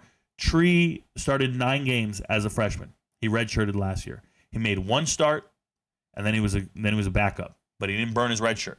That's important. So Tree is good on the left guard side. I like both of those guys. Studs. Young, though. Like, they're young in the sense that right now it's at 8.75. When they're seniors, that shit would be a 10. Right? Hope you guys understand what's going on there. But Tree's decent. At center, they have Bo Stanley coming in. Stanley is a former, well, he's a Georgia kid. Shout out to Georgia. Oconee? I think he's from Oconee. So, North Oconee, though. Not Oconee County. North Oconee. It doesn't matter. Georgia kid. That's all that matters. He was the starting center for Troy. Starting center for Troy last year. And I think he started at right tackle as well. He's a hardworking guy. He went the JUCO route. Remember that. He went Georgia military, and then he went there. If you don't know, if you ever hear Georgia Military College, that's JUCO, just so you're aware. But, yeah, now he's here. He earned it. He's here. I like him a lot. Just puts in the work. Rodney Newsome Jr. Rodney Newsome Jr. is also here. He's supposed to keep up. He's started the final 11 games last year for Western Kentucky at right guard. So you leave Western Kentucky to come over to South Carolina. The last guy to leave Western Kentucky, come over to South Carolina, was Simon, the tight end. It took him 2 years to get in the lineup. Newsome doesn't have 2 years, and it's just nice to see a guy like Bose. If Bose can beat him out, that's just hard work. He outworked him. He won. It is what it is. You got to remember, Newsome started his career at Memphis, but he didn't play there. He started there, but that's where it started, but, it is what it is. Then we have Trovon Ba at right guard. He's a junior, and shout out to Pace Academy. He was a freshman, all SEC freshman. He was an All-American according to PFF. Started 8 games back in 2023. He didn't start any games last year, but I think he can play in the SEC. I know this because he started as a freshman. He can play in the SEC. It's not a bad player. He can do his damn thing. Shout out to him. I'm not even worried about Nick Sharp, and Nick Sharp's not doing anything with that with Ba. I'm sure Ba starting. And then Cason Henry started every game last season after missing most of 2023 with an injury. That, Cason Henry, Walton, once again. Walton, high school product, complete stud. They got their whole offensive line from Georgia. It is what it is. That's just how we get down. Shout out to them. No, I say that. I don't know. Where's Thompson from? Dillon, South Carolina. Man, the most racist place on the planet Earth. Don't even get me started about Dillon, South Carolina. They did not like me because I wasn't white. True story. All right, South Florida. Talk about the standard bearer for offensive linemen in the group of 5. Now, South Florida went 6-6 last year. They're going to be in trouble this year. They start the season, Boise State, Miami, and Florida. What? Yeah, they're playing Boise State, Miami, and Florida, so they'll be 0-3. But they're still a very good team. And this offensive line is legit. 7.5 is a really high score for a group of 5 team, and rightfully so. This is a very good team at South Florida. You're going to start off with Derek Bowman. He's 4th team in the American in the preseason. 6'5", 300 pounds. Graduate transfer. Used to be at Houston, right? In 2023, he started 10 games at right tackle, and then he started 13 games at right tackle last year. So he's been starting at right tackle for multiple years. Now they move him to left tackle, the coveted position, for his final year. He's been starting. He's a multi-year starter. This is a good player. Grown man. I wrote grown in all caps. Thomas Schrader coming through from the transfer portal. This is an App State transfer. Started 11 games at App State last year. It would have been 12, but Hurricane Helene canceled one of the games, if you remember correctly. I think it was the ECU game. I don't know the specific game, but we canceled it. But he spent his first 3 years at Florida State. Only started 1 game. He was a center on his huddle tape, but he moved to guard. It's a good player. You brought in a guy. Look at this. Graduate transfer. Graduate, meaning more than a senior, above senior. Senior. Redshirt senior. Graduate. Redshirt senior. Like, all these guys have been in college football, just like the Rutgers guys. They've been in football forever. They're just not all been on the same team, but they are very, very experienced and older. I like these guys a lot. Shout out to Cole Best. Cole Best is 3rd team in the American on the preseason list, 6'4", 315 pounds, a little bigger than most group of 5 centers, if you will. Started 10 games last season, 7 at center, 3 at left guard. He'll be the center here. He's good to go. Zane Herring, 2nd team, All-American. And I say All-American, I mean All-American Conference. Zane Herring's the best player on this offensive line for me. I think he's the bee's knees. This is a guy that used to be at Florida State as well. And he's first team in the American back in 2024. He was 4th team in 2023. So multi-conference guy. just been a complete stud. And then Connor McLaughlin, the wild card here. Transfer portal, been at Stanford for 5 years. Grown man, 6'7". He used to start at Stanford. He didn't start last year, but he's been there 5 years. He had 11 starts in 2023 at Stanford. Then he fell out of the starting lineup last year. I don't care, dude. The guy's got Power 4 starting experience in the Pac-12. Yeah, I'll take it. I'll take it all day. Very experienced line. Good to go. Look like a stud-ass offensive line. And you got Byron Brown. These guys could sneak up on some people and play some football, man. They got a shot. Jaden Alexis transferred from from Texas, He's fast as hell. He dealt with a lot of injuries, overcame them. Now he's in the starting lineup. Kashawn Singleton, stud from Eastern Michigan. Like him a lot. I'm just telling you, man, it looks like this offense is going to put up a massive amount of points. Shout out to Alex Golish. We'll get to the defense. Defense looks good, too. Defensive line looks good. Yeah. Defensive line looks good. Linebackers look good, and they got a good corner. Like, what if they go 0-3 and then they just go ham?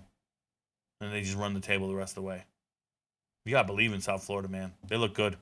That's a good score, 62.5 in the group of 5. Southern Miss, my God. I feel like Southern Miss is the Arizona of last year for me. Like last year, you couldn't tell me that Arizona was going to lose any games. I was like, Arizona's winning 9 games. They finished in 2023, Arizona finished in the final poll 10th overall. They finished 10th in the polls in 2023. And then they were coming back another year. They lose their head coach. They keep everybody on the roster. They don't lose anybody. And then they lose 7 transfers. And I'm like, I don't care. They still got T-Mac. They got Noah Fafita, Jacob Manu. They still got corners. I'm good. I'm going with Arizona. And I wouldn't get off Arizona. And I took their over. 8.5 wins. I took the over. I'm like, yeah, Arizona's it. And I lost 10 units on that. And then you look at a team like Southern Miss. Southern Miss, 1-11. The over-under on them is 4.5 wins. And I'm going, I got to take the over. They're definitely winning at least 6 games. This is Southern Miss, bro. Southern Miss is terrible, but Charles Huff just showed up. And look what Charles Huff brought with him. Look at all these transfers. Look at the whole thing. It's yellow. This is an entirely new team. How many transfers does he have? It's an insane amount of transfers. It's more than anything Colorado ever did. There's got to be 50 transfers here. And I know who they are. And look at this. Southern Miss, quarterback. Give him a 7. What does that mean? Better than all conference. They have the best quarterback in the entire conference. Shout out to the Sun Belt. This is the best quarterback. Braylon Braxton. Running back room. Robert Briggs is him. And they brought everybody else. Like, they just got a great running back room. Give them 7. 5.5. 6.5 at tight end. This is great. And then you get to the offensive line, and I go, oh, shit. This is my Arizona. This is the problem here. I already said it's a lock. I'm on the over. I like these guys. And then I see the offensive line, and it is the worst offensive line you could have built. Like you brought a knife to a gunfight. It's a 2, bro. And the score is amazing. The score is going to be better than a lot of other teams. But a 2 at the offensive line room is a problem. Let's talk about it. And just listen. So at left tackle, they have Hayes Creel. Hayes Creel is a McNeese State transfer. You heard me right. FCS. They brought in an FCS transfer with 8 starts in 2023. He was all conference last year. This is a total gamble. He's huge. 6'7", 320. I know who the backup is. I know Arian Parks. He was supposed to transfer to Texas State at one point, but this is a South Carolina transfer. Was at Oklahoma for 3 years. Hasn't played anywhere. I'm glad he's finally going to the lower level, and he's slated to be a backup, which is crazy. Arian Parks is a guy who's been at Oklahoma and South Carolina the last 4 years. Could never get on the field anywhere. Should have been at Southern Miss a year ago. You would have been the starter. It's not a problem. We'll take it. Carlos Slayton over there, Troy transfer, started at Memphis. No other stats, nothing. Reminds me of I think he was a JUCO guy. He looks like a typical Southern Miss recruit. That looks like a Southern Miss recruit. These look like upgrades. But starting in FCS, and I'm picking you to win the conference, or I'm picking you to be competitive every week. And then we got Maui at left guard. Yes, he's a senior. This kid is from Samoa. Utah State transfer, started 12 games for Utah State last year. Like him. I'll take it. Former, where's he from? New Mexico Military Institute. The same place that Diego Pavia was at? Yeah, he's a former JUCO guy. I actually think we're going to be okay here. Maybe it's higher than a 2. Broderick Roman, EMU transfer, injury prone. He was preseason 4th team All-MAC, but he didn't play. 2023, he played in 6 games. 2022, he missed due to injuries. 2021, missed to injuries, and he's a 2-star guy. I don't even know how he's starting. Broderick Roman is a complete 1 when it comes to evaluations. Of no availability whatsoever. I don't know what's going on. Cooper Frazier's behind him. He's a graduate transfer. 4 years at Samford. You heard me right. Samford had 11 starts in 2023. I didn't see anything on him except it said he saw action, quote unquote, saw action. Trying to find tape on these guys. Samford, he was on the all-freshman team back in 2021. Camden Myers back there. I didn't even evaluate him. Jez Janifer. Here's what I got for Jez Janifer. Another EMU transfer. He was a defensive tackle, and he got moved back to offensive line. He's played in 9 games, special teams and shit like that. Defensive tackle moved to offensive line. This is terrible. And then Christian Anderson, Cedar Grove product. Shout out to Georgia. Alabama A&M transfer. He started off at Chattanooga, then he went to Alabama A&M. Played 3 years at A&M.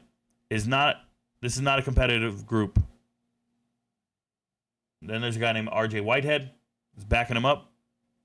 Went to Tulane, redshirted. Then I think he was going to UTEP. Now he's going over here. Oh, yeah, that's right. R.J. Whitehead was going to UTEP. Now he's going over here. Cool. I don't know, bro. I'm leaving it. I want to go higher.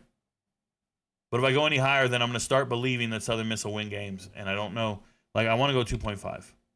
I do. And I'm going to do that. Because I think Krill and Maui can hold down the left side.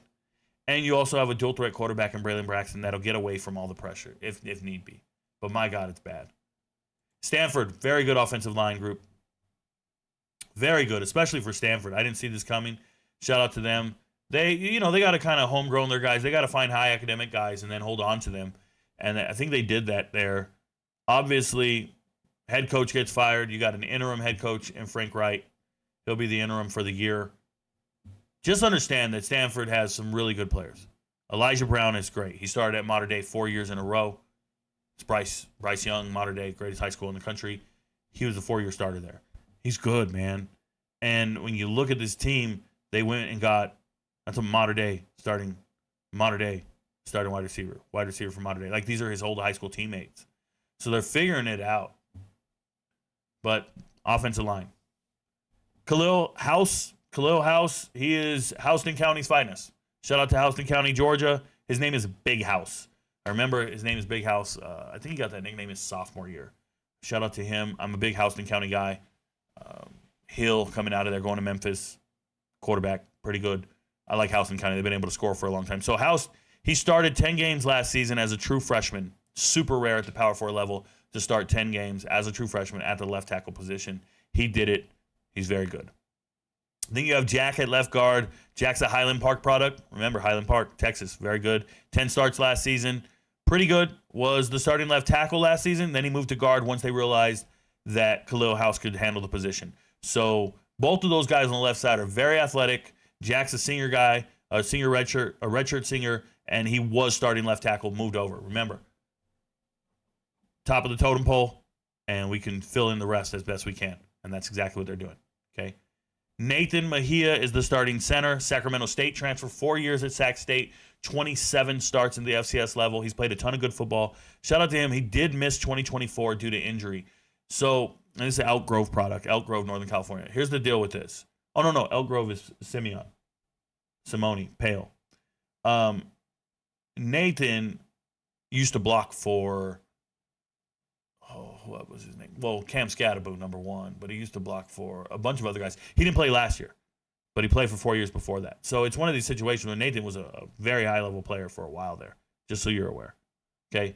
Now we got the Elk Grove guy, Pale, over there, right guard, Elk Grove product, 6'4", 320, started 12 games last year. The only offensive lineman to start every single game. I'm watching tape. Only one guy is on tape in the starting lineup every single game last year, and it's 55. I like him a lot. Durable. He's there. And then Nicky Prongos. He's a transfer from UCLA. 3 years at UCLA. He did start 8 games. They all came last year. He's 6'7", 310 pounds. I don't see any weak points in their starting lineup. They look decent on the starting lineup. They really do. Nick Fattig is a Texas Tech transfer. Young, talented kid. I bet they're glad to have him. Shout out to him as the backup center. And then Kai Greer is a Georgia Tech transfer. Another young, talented guy. His father did pass away, but his father was a legacy player back in 91 to 94. And his grandfather played at Army back in the day. Shout out to him. All in all, man, the starting lineup is good. I don't know about the depth, but the starting lineup's good. We'll see what happens. If anybody gets injured, this score plummets tremendously. So we'll check injury reports and then adjust the numbers every single week. I'll be going through injury reports and adjusting numbers based on injury reports, just so if you want to know how it's going to work. Syracuse. I know a lot of people are high on Syracuse. When you watch Syracuse, one thing you want to do is throw away the PFF scores for Syracuse offensive linemen. They threw the ball so much last year that all their offensive linemen got really poor scores. That's number one. So don't even worry about that, okay? Another thing, they don't have Angeli on here. He's the starting quarterback. Ricky Collins probably not going to be the starter. That's why they went and signed Steve Angeli after the spring cycle. They go and get him. They weren't happy with where they were at quarterback. That's fine. Let's talk about these offensive linemen. So, offensive lineman, Travion Mack. He hasn't started any games. He's a special teams guy. Good luck with that. That's Travion Mack. Joshua Miller, Georgia transfer, played 1 game last year. Another recruiting guy, but he's not a 4 or 5-star guy. He's a 3-star guy. So, although he's a Georgia transfer, it's not like it's a 4 or 5-star dude. It's one of the 3-star Georgia transfers. Here we go. Oh, by the way, Naquel Betran, when I saw him hit the transfer portal last year, I said, I don't think he can play at the Power 4 level, and I still stand on that. He's never played there. Yes, he's a transfer from Texas A&M. Yes, he's a transfer from Alabama. It's all because of his size. It's nothing you've seen on tape that makes you think he can play football. I've evaluated him. I just don't think he's any good. So it is what it is. Mark Petrie's a Germany kid. You guys ain't ready for this. He, born in Germany, gets done with high school or whatever they do in Germany, I don't even know. Plays handball for 2 years, and then he starts to play football. I grade him very average, but the dude's going to be 28 years old this year. He's 27 right now. In November, I think he turns 28 years old in the middle of this season. Insane. He'll be 28 years old. This is not a guy who went and played baseball. This is fucking nuts. Joe Cruz started 1 game last year, but he has played a fair amount over the last 2 years. Played a lot of football, just not started. But he's in the rotation a lot. He's on tape a lot. So I'm cool with Joe Cruz. And then Demetrius Witherspoon. Howard transferred 10 starts last year at left tackle now. He moved to right tackle. So he was at left tackle when he started. Now he's at right tackle. Once again, grades don't look good, but he's one of the few players with experience. Byron Washington, the freshman, he's the guy. You've seen him before. Byron Washington, 6'7", DeSoto, the big-ass offensive lineman on DeSoto. He's in every TikTok video, just swallowing everybody. That's Byron Washington. He's right there in the 2 deep. Another big guy like Nyquil Betran, but I hope he can play football. This is what I'll say. This is one of the worst starting lineups in the group of 5, or the Power 4. I'm leaving it at 7, but it's one of the worst starting offensive linemen I've seen in the around. It's not good. Part of me wants to make it a 6.75 or so. This is not good. TCU 7.5. They lose a guy, obviously in the transfer portal to Miami. It sucks. You never want to lose one of your starters, but it's the nature of the beast right now. Remember, keep the motivation up. We are an hour and a half in, but I'm going to keep going all the way until I get all the teams done, so hang in there with me. Thank you for watching. Lost Marcus Williams to the transfer portal. Saw on Twitter he said he got his year back, but I haven't seen him sign anywhere. So I want to make that very clear. They are missing a guy on this. Marcus Williams ain't even on here anymore. I haven't seen him sign anywhere, so that's weird. But Ryan Hughes, left tackle.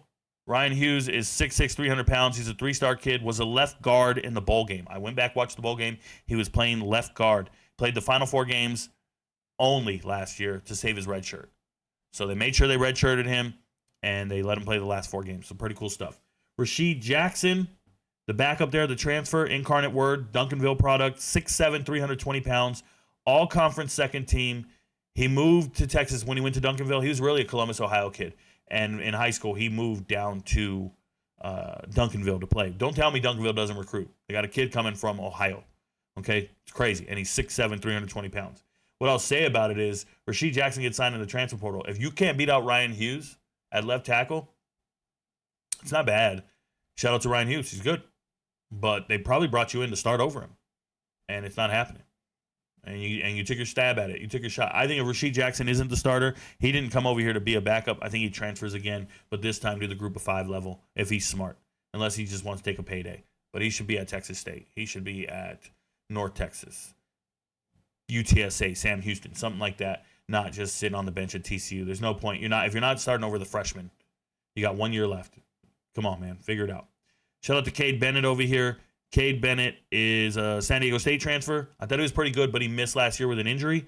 In the San Diego State tape, he was an all-conference player. And I think last year I talked about him in the transfer portal, and I said he was the best San Diego State transfer. I thought he was. So he's a pretty good player, and now he's in his senior year. This is a good get for them coming back from injury. He used to be an all-conference guy.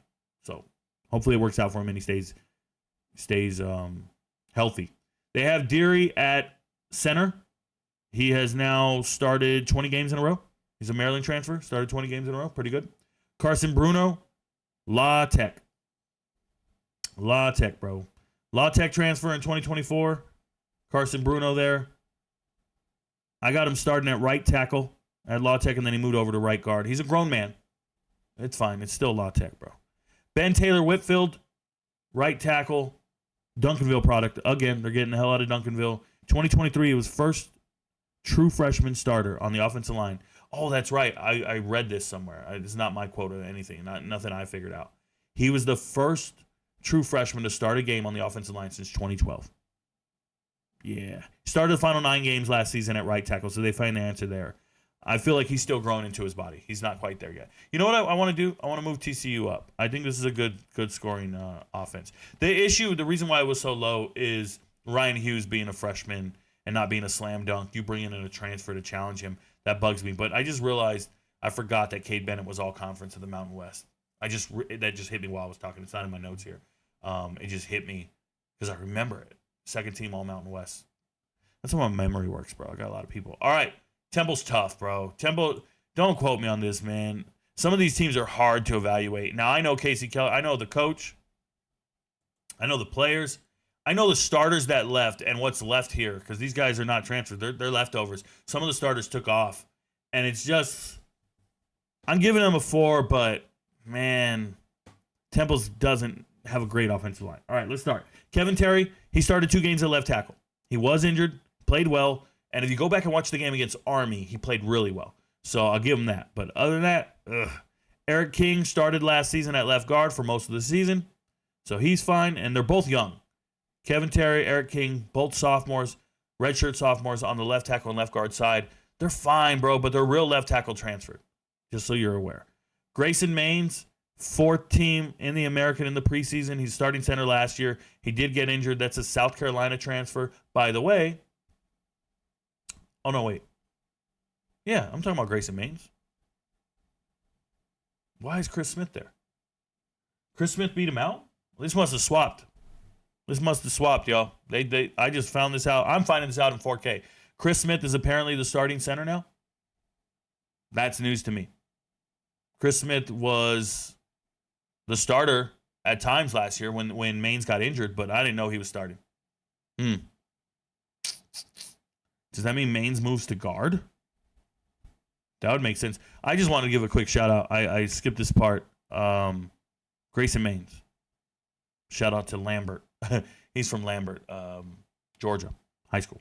Yeah, pretty good team. Jackson Pruitt at right guard. Man, I'm just shocked by that. You got a starter, you lose your job to the guy that backed you up. Now what do you do? New coaching staff. They figured out. Jackson Pruitt at right guard. Jackson Pruitt started a few games, but he kept moving around in the starting lineup. This is just terrible. Every game I'm watching, just moving the starting lineup. It just keeps moving on me. Different numbers, different positions. I'm looking for 54. He's everywhere. It's fucking nuts. Diego Barajas, JUCO transfer. He is a senior. Started at left tackle when needed, but he started most of his games at right tackle. It is what it is. Temple's got a 4. It's not terrible. It's not like Kent State, but it is what it is. Tennessee. Somebody said, I didn't know Tennessee was going to be any good. Well, I'm not saying they're going to be good. They have an 80% score, which isn't great, but the offensive line is pretty damn stout. Offensive line is good to go. Lance Hurd, former 5-star, transferred in from LSU. Couldn't start at LSU. No shade. They had 2 guys starting for 3 years in a row on both sides. NFL draft picks, first-round picks. Like, they had studs. So Lance Hurd leaves, comes over here, and he's a beast. Former 5-star. All SEC freshman at LSU. Started 11 games last season. I wrote NFL draft pick. Sam Pendleton comes in from Notre Dame. 3 years of eligibility left. 7 starts at guard last year for Notre Dame. And he's going to be starting for Tennessee. This is great. He was a backup center at one point. Former 4-star guy. Satterwhite, young, could start at center for 4 years. He's a redshirt freshman. He could start for 4 years. If he doesn't do the job, I fully expect Sam Pendleton to move over to center and take over. I'm letting you know that right now. All right, I'm putting it out there. Wendell Moe Jr., Arizona transfer, best Arizona guy, Long Beach Poly product, I'm sure. Wendell Moe Jr., transferring over from Arizona. Multi-year starter at Arizona, all Pac-12 in 2023. Didn't have a penalty against him last season. I love his game. In a world full of chaos, the whole house is burning down. Arizona looks like shit. Wendell Moe looks good. I like him a lot. And then David Sanders, true freshman, in the starting lineup. Get on the train right now. Start buying David Sanders stock. He is the starting right tackle for a reason. Remember what I told you. If you get on the field at right tackle, that means it's the lowest bar to get on the field you're in. Now, he'll be at the starting right tackle for 2 years. Then maybe Lance Hurd goes pro next year. And then I would expect David Sanders to move over to left tackle and be the starter. Excuse me. All in all, Tennessee's a 9.5. Shout out to them. Texas. People are so mad. Rico, you didn't evaluate Texas correctly. You're talking about returning production versus... No, bro. All this shit is eyeball test. Everything I do is eyeball test. There is no metric anywhere. What's the metric you're using? Shut the fuck up. That's my metric. Watch the games this year. We'll see how accurate I am. I stand on it, bro. 10 toes down. I got all 10 toes. Shout out to Coach Prime. I'm just letting you know. I look at players, I watch the tape, and then I go, yo, that guy's not better than that guy. It is UFC. I'm looking at you, and I go, that guy's not better than the last guy I just saw. I just evaluated Tennessee's offensive line. I'm watching all the film on Tennessee's offensive line. And the very next team I evaluate is Texas. I went from watching film here, and now I'm watching film over here. That's how it works. And when I'm looking at the Texas players, they're talented. They're not as good as those Tennessee guys. They're not. Say what you want. Oh, you know what I'm talking about. I do. Texas, they get an 8.75. It's a very good rating. Very good rating. It's not good enough for some people. Starting left tackle, Trevor Gooseby. Gooseby is a third-team All-SEC in the preseason. 6'7", 312. He had 2 starts last year. 2 starts, and he's already third team. Awesome stuff. You were backing up Kelvin Banks Jr., a professional. There's no shade in that. It's all good. But he did start in the Georgia game, and he looked the part. And then the next week, Cameron Williams was hurt, and he started in that game against Arizona State. So you guys can say what you want to say. I know what I've seen from the kid. I think he's good. Good player. Bee's knees. Shout out to Trevor Gooseby. They're in good shape there. Left guard, Neto. Redshirt junior, been around for a little bit. He's an Allen, Texas product. I already told you about Allen. He has not played much, but I know he can play. He's been there for 3 years. Figure it the hell out. But he hasn't played much. Cole Houston had 13 starts under his belt, but they were all back in 2022 as a freshman at guard. Now, he's a senior who's never redshirted, and they're moving him to center. I'm sure he knows the offense really well. I'm sure the coaches love him. He's probably a future coach, but he never redshirted, and he hasn't played much outside of that 2022 season. So now you get to be the starting center. That's the type of move right there where you're not a 10. When you do my evaluations, I look at that kind of move and I'm like, oh, that's a move that happens at other schools, not a blue blood. No, you have players that have been starting for years. You redshirt them to develop them. It is what it is. Next player, DJ Campbell at right guard. Once again, people won't talk about it, but right now, today, he is the best player on the team, best offensive lineman on the team. DJ Campbell, right guard. If your right guard's your best player on your team, people don't like it. It's not sexy. He's a 2-year starter. He's just a guard, and no one hypes up guards. And then Brandon Baker is the starting right tackle. That is a modern-day product. He's shorter than most offensive tackles. I'd imagine at one day he's going to move to guard just to make it in the NFL. He has no college football experience whatsoever, but he is a 5-star caliber player, and I like Brandon Baker. So, hate it or love it. Texas doesn't have a whole lot of returning production, a whole lot of returning starters, anything of that nature, but they have talented players. I respect them a lot. They still get an 8.75. Pretty good team. And you see the team score there, 93.33. You're not going to find a whole lot of teams higher than them.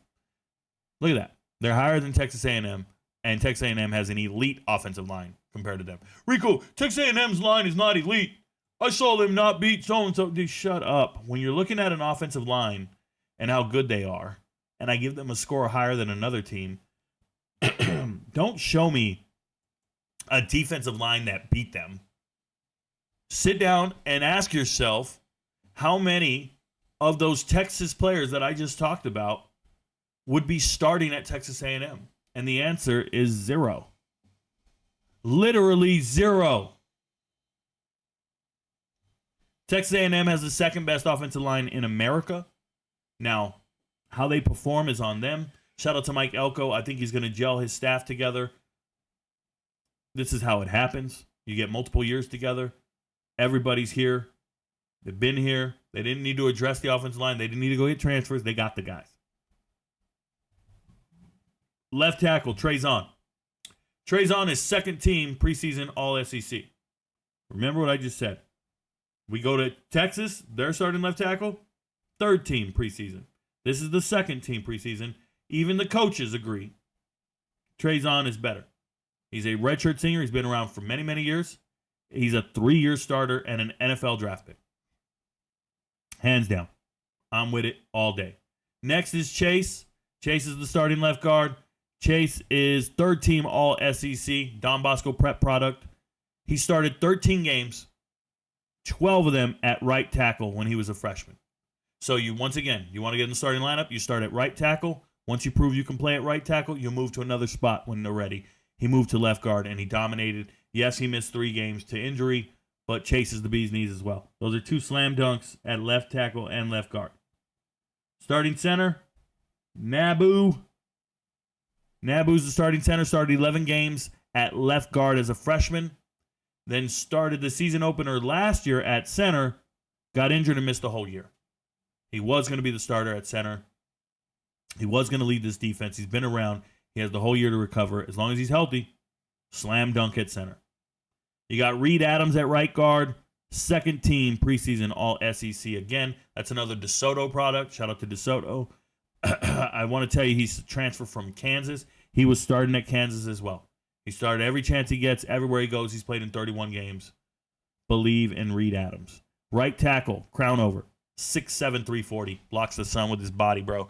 Started at right tackle every single game last year for Texas A&M. Remember, this is an offense that finished 26th in the country in rushing yards.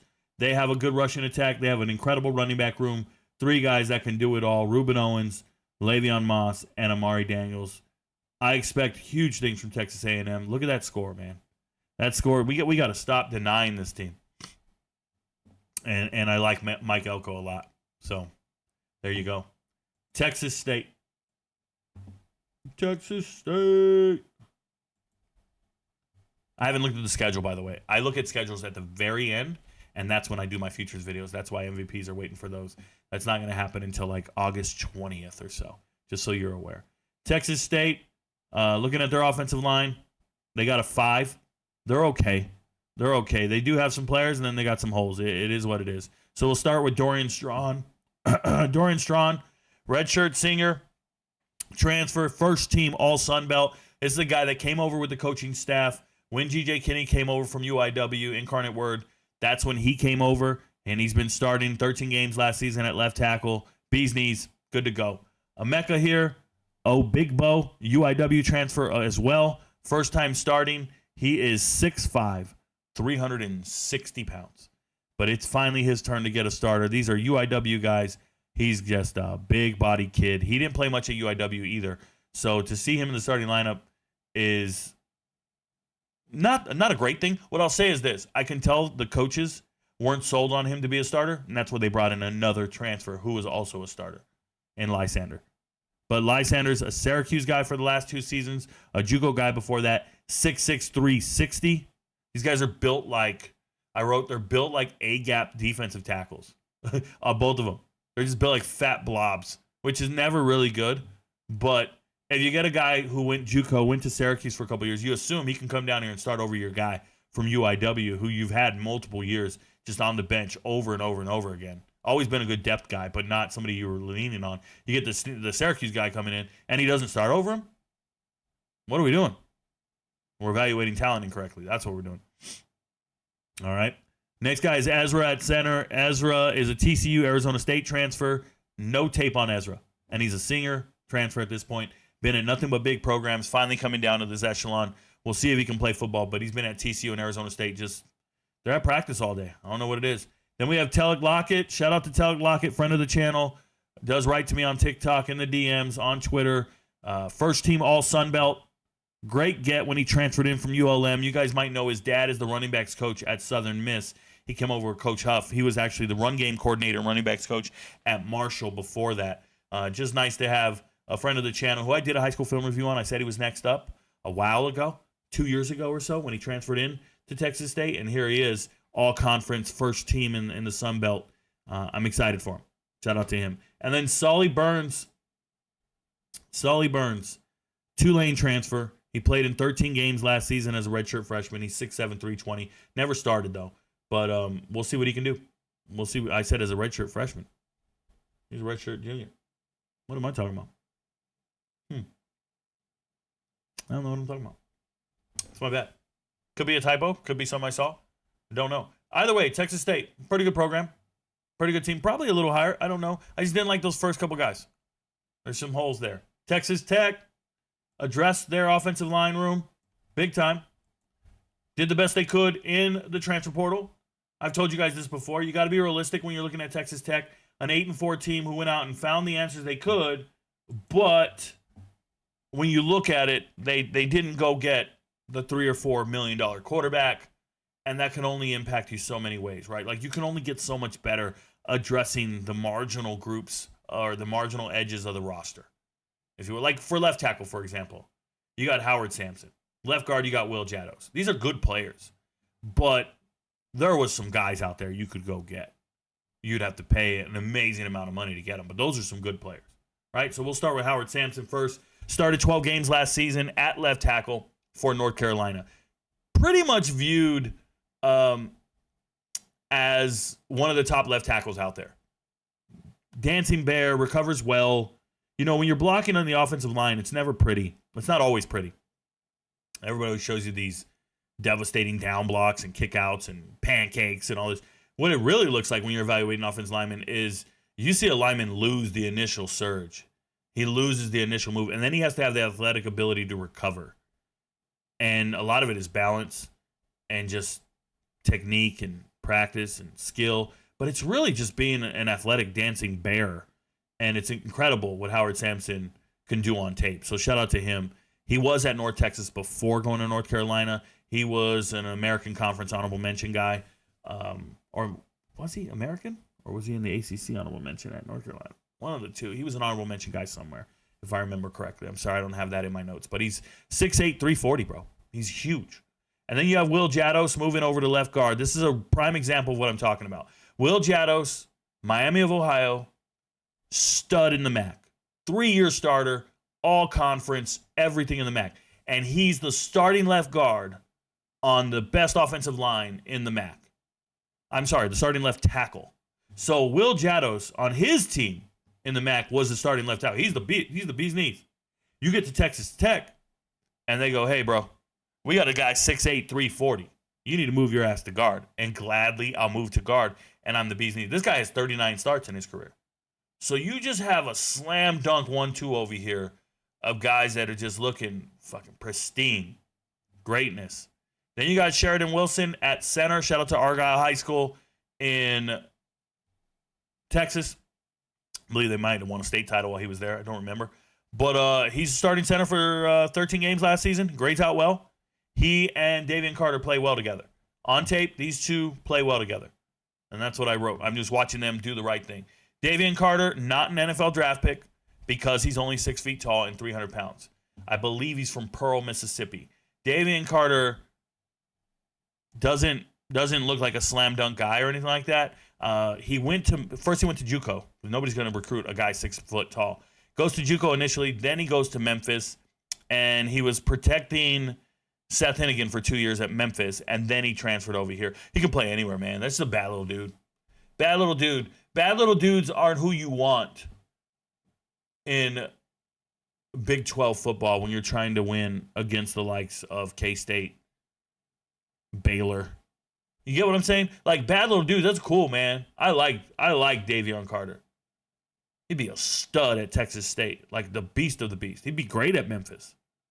But for Texas Tech to go out and spend millions and go get all the right players, they didn't address right guard. Not with a super stud of any sort. They just said, we'll rock with that little guy. And I'm cool with it. I like him. Just letting you know. There's levels to this. That's what I'm letting you know. That's where I'm at on this. Okay? Hunter Zambrano, number 57 there, right tackle. Hunter Zambrano is, for whatever reason, the recruiting websites just started ranking him higher than everybody. I'll never understand that. He's an Illinois State transfer. He got an extra year of eligibility because of COVID. He's played over 1,600 snaps. Yes, he was all conference. He missed last season with an injury, and he only played 2 games, and then he redshirted. He's good. He's a right tackle that's the least inconsequential position to play. It's not that big of a deal, and you can see Cash Cleveland showed up in the transfer portal. He's not bad. He ended up earning the starting job over at Colorado due to injuries and stuff like that, but he ended up playing well, former walk-on. I look at this, and I'm like, yo, the left side of this line is so good and so believable that it makes you wonder why they didn't address the right side quite the same. Maybe they didn't have the players for it. Maybe they didn't understand what they were looking for. And maybe we evaluate players differently. But it's a 9.25. It's good. Those two on the far left are the bee's knees. And it's tough for Toledo because I'm evaluating Texas Tech, and then I got to go look at Toledo next, and it's like, yo, there's a good offensive line. You better believe this right now. You guys know I'm not high on Tucker Gleason, but I am this year. Kenji Christian coming back. This former Virginia Tech running back went to the HBCUs and now came back. We got something here. At Toledo. I'm giving them a 7 on the offensive line. Shout out to Harder, Jonathan Harder, 6'4", 330. Cincinnati transfer. He was a backup, but he could be a gem in the MAC. He's coming over from Cincinnati. Didn't get to play much over there. Could be a gem. Cincinnati's had a pretty decent offensive line the last 2 years, so I'm with it. Carter Foudy started every game last season, and he's good. Christian Medlock, future starter, spent 2 years at NIU, added depth, but I'm sure NIU's pissed off losing him. Terrence Moore, 6'5", 305, at center. Looks big on tape. He's a Pitt transfer. He started 10 games at Pitt, but 9 of those starts were in 2023. I'm not sure what happened at Pitt. It looks like he fell out of favor with the coaching staff, and then they weren't dealing with him. He's a Maslin, Washington. I think they're the Tigers, and I'm saying the team name wrong, my bad. But Terrence Moore looks like a solid get at center for a team like Toledo. He really does. So you got a possible stud at left tackle, returning starter at left guard, and then you got a guy from Pitt at center. And now we're on Ethan Spooth. Spooth, the second team All-MAC in the preseason. Real deal. Started last year. He played some center in the past, but he won't be needed at center anymore now that they got Terrence Moore. So the inside of this thing is fucking beast. And then you got Cole Rett, 6'7", 301. I said he looked skinny on tape, but he might just be tall because he's 6'7". Started 13 games last year. Returning starter. This is going to be a problem. This is a good offensive line group in the MAC. Shout out to them. They're going to be fine. All right. And then we got Troy. People are like, Troy? Why are you on Troy like this? Well, obviously, I talked to Troy, talked to the staff, got some information on the players, and we know they have known goods on Troy. So we'll talk about it. Elijah Prather, starting left tackle, no doubt there. Third team all Sun Belt in the preseason. He started 12 games as a redshirt freshman at left tackle, and now he's a redshirt sophomore. This is insane. This guy's going to be a starting left tackle at Troy for the next 4 years. This is crazy. It's going to be great. Somebody's going to get rid of him. He only had one penalty. Someone's going to come pay him. I don't mean to say that, but it's the truth. They found a stud in Elijah, and unless he's from South Carolina or from Alabama down the street, he's going to leave and go get paid. That dude's good. All conference all day. Eli Russ, never got to worry about it. Eli Russ is first team all Sun Belt, out there just doing everything. I think the media had him at center, and that's why they gave him first team all Sun Belt. But I know he's moving to left guard. He's one of the best in the conference. Okay? Then we'll talk about their issue at center, because they got an issue at center. Visang Lang, he's a Tennessee transfer. They're all assuming he's going to be the starter, but he only really won the job because Cappy got injured in the spring.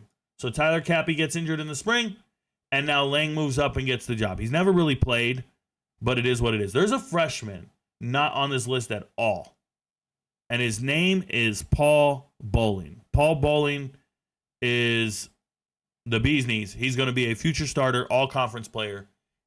He's getting a shot at center because of the injury to Cappy. But listen to me, Paul Bowling can play football. And he's going to be one of those guys where it's going to be like, man, Rico told me about this guy. That's how good Paul Bowling is. I believe it. Georgia kid, by the way. Shout out to me. And then we'll go with Matt Henry next. Matt Henry, senior transfer, second team All-Sun Belt, another all-conference guy. So that's 3 all-conference guys on this team. 3 all-conference players on one offensive line. That's Prather, Russ, and Henry. All the guys right there, they got 3 returning all-conference guys. Henry, Russ, and Prather. Then you got the transfer from Tennessee, and then Garner Langlow, transfer from App State. He was at Auburn initially, went to App State, started 6 games last year. Great get for Troy. 6'7", 300 pounds. I think Troy's got a good offensive line. I really do. And Screws is just a good depth guy. He's not ready to contribute and play. But there's that guy that's not listed anywhere on here, and it's Paul Bowling. You heard it. You heard it here first. Paul Bowling. Shout out to Tulane. Tulane has the best left side of any Group of 5 team in America. There's nobody close on the left side of their offensive line. Derek Graham, former stud at Troy, of all places, came over with the coaching staff. No, he took a little pit stop at A&M. Remember, he transferred from Troy to Texas A&M, found out, oh no, I can't start at Texas A&M. They got the best offensive line in America. I need to leave. They just brought me over here for depth. I'm leaving. And he left and he went back to Tulane, and he's first team all-conference in the American. Shout out to Derek Graham, complete stud. The other guy they have, first team all-conference, Shadre Hurst, once again, complete stud. This is a Cartersville alumni. Shout out to Cartersville. Trevor Lawrence, old school. And I believe, did they just get another Cartersville amazing player, stud? 3 stars from Cartersville going to Tulane? I believe so. You guys got to listen to me, man. Cartersville has a pipeline to Tulane, and it's going to be real. Trust. Shadre Hurst, though, he's here. Jack Holyfield, starting center, coming in. He's third team all-conference already. This is an App State transfer. He was all Sun Belt second team. He started 11 games last year for App State. Slam dunk transfer. He said, get me off this sinking ship. I need to go over there with those guys. He pulled a KD, bro. He pulled a KD. Jack Holyfield pulled a KD. I can't beat these guys. Let me go join them and win a ring. And he's doing it. Shout out to him. John Bach. I'm not sold on John Bach. They have him third team all-conference. That's fine. All-conference guy. John Bach is the bee's knees, but I'm just not sold on him like that. He transferred him from FIU. Played 3 games last season, started 7 in 2023, 11 in 2022. I said he's not the biggest guy, but once again, he'll win all his matchups. He will. I'm just not sold on him like that. Like Jack Holyfield. I'm sold on Jack Holyfield. Okay? And then we have Jordan Hall at right tackle. Jordan Hall started 1 game at Liberty last season. He was at Monmouth before that, where he started 11 games. He looks overweight for me. He's 6'4", 345. Doesn't matter, man. 2 first-team all-conference guys. An all-conference guy transfers in. An FIU guy transfers in, and Jordan Hall's overweight. I don't care. Give him an 8.25. This is literally better than some Power 4 offensive lines. And when I get to Tulane's defense, they got players at every level. I don't know who's scoring on Tulane. Tulane might be the pick, bro. Tulane might be the pick. All right, Tulsa. Trey Lamb. What up, Trey Lamb? Tulsa's getting different kind of players, y'all. Tulsa's doing it. They're going to change the way they've been. Trust. I like their coaching staff. Trey Lamb coming over. They went 3-9 last year. But just trust me, bro. Something's cooking. Maybe not this year. I don't know about the win-loss total right now, but Tulsa having a 45 score is insane. Let me give you an example. They're higher than UAB. They're very comparable to UAB, but they're just higher than UAB, and I'll take it. And I trust Tulsa's coaching staff more than UAB's. How about that? Shout out Trent Dilfer. But I'm looking at Tulsa right now. Offensive lineman. They start off with Jaquan Adams. Jaquan Adams, an ETSU transfer. That means he's coming over with Trey Lamb. Trey Lamb, if you don't know his coaching trajectory, first and foremost, he comes from a family of coaches. I believe his father and grandfather are Hall of Fame coaches at the high school level in Georgia. And then Trey Lamb found himself coaching at, I'll just go back to Gardner-Webb. He was doing great at Gardner-Webb, got hired from there, brought 22 players with him to ETSU. Goes ahead, wins the conference, does amazing things at ETSU last year, and now he comes to Tulsa and he brings some players with him there. So it's just a guy moving up the ranks. It's just a young stud of a coach. Don't forget it. And his staff, he's got Switzer on there. Ryan Switzer, former North Carolina star, Dallas Cowboy wide receiver. Just a bad little white dude. But it's just nice the way I see Tulsa recruiting the players they're signing. Look at this. A.J. Allen, running back from Miami, from Nebraska. Dominic Richardson, once the leading rusher at Oklahoma State. Baylor, former running back transfer. Like, I can just go on and on, keeping Kirk Francis on campus after, the coaching change and you don't lose him. There's just something about them and the caliber of players they're getting. I like it.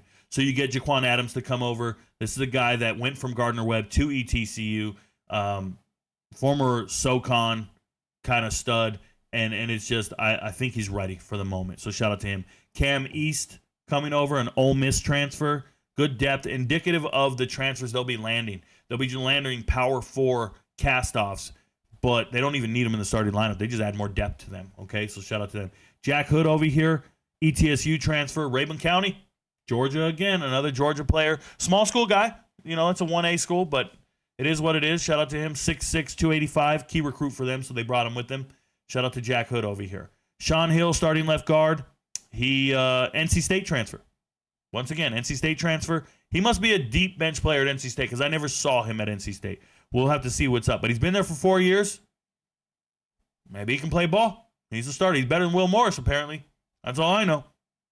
Simon Wilson. Whoa, I'm putting out name. I'm putting some sauce on it, bro. Simone Wilson. Simone Wilson, MTSU transfer.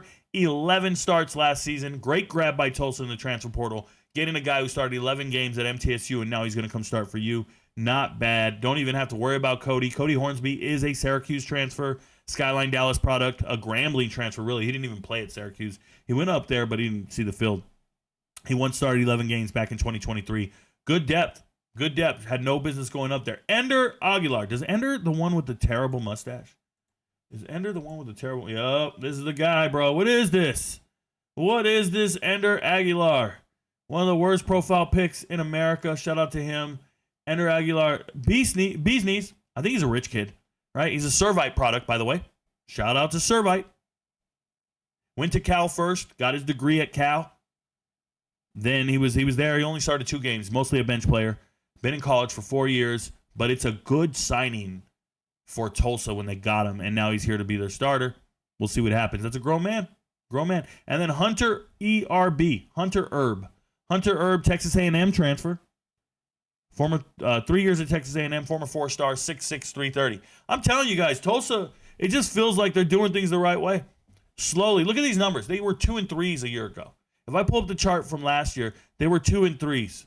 Now they're 3s, 5s, and 6s. Like, Tulsa's moving in the right trend, in the right direction. I wish I could segue that with UAB. And speaking of moving in the right direction, How about UAB fans leaving the state of Alabama? Like, I don't know what else to say. Let's go down here. UAB offensive lineman here. We're going to start with Brandon Sneh, senior transfer right here. Division II transfer from Elizabeth City State University. True confession, I had never heard of Elizabeth City State University. I've been advising players on where they need to go for college, and if I see a player from New York or Jersey or that area, I'm assuming that's where this place is. I've never heard of this place. So I had to go Google it and look it up and try to find out anything I could find on Brandon Sneh. Good luck, bro. Couldn't find shit. I just know that before that, or after that, he went to Wagner and started 11 games. Okay? He went to Wagner, started 11 games. Then he went to K-State, which is silly. You go from Wagner, where you started 11 games, you go to K-State. You can't play at K-State. So he couldn't play there, and now he's transferring to UAB. So when people tell me, oh, Rico, our starting left tackle, he's a K-State transfer. It's a Wagner transfer, bro. It's an FCS player who bit off more than he can chew last year. Now he's here. Caleb Perez, 6'5", 315. He's a Duke transfer. Zero tape on this guy. Been in college 5 years, and it's been a wash. Just hasn't played anywhere. These guys love that shit, man. They just love being on teams. I don't know. Maybe they like kisses in the locker room. I don't know what it is. I don't know what the appeal is of being on big-name college teams and never seeing the field. Do you walk around with the jersey on and shit? Do you give girls the jersey? I don't know what it is. It's crazy. Adam Lepowski, Hoover, Alabama product. Adam Lepowski at center. This is a good get for them. 5 starts in 2023. Injured last year. Missed the whole year. But he was slated to start, so that's pretty good. It's like a returning starter at center. I like that. It's fine. John Darius Morgan, best player on the team, or best player on the offensive line, I should say. He's 6'4", 320. I think he's going to be third team all-conference.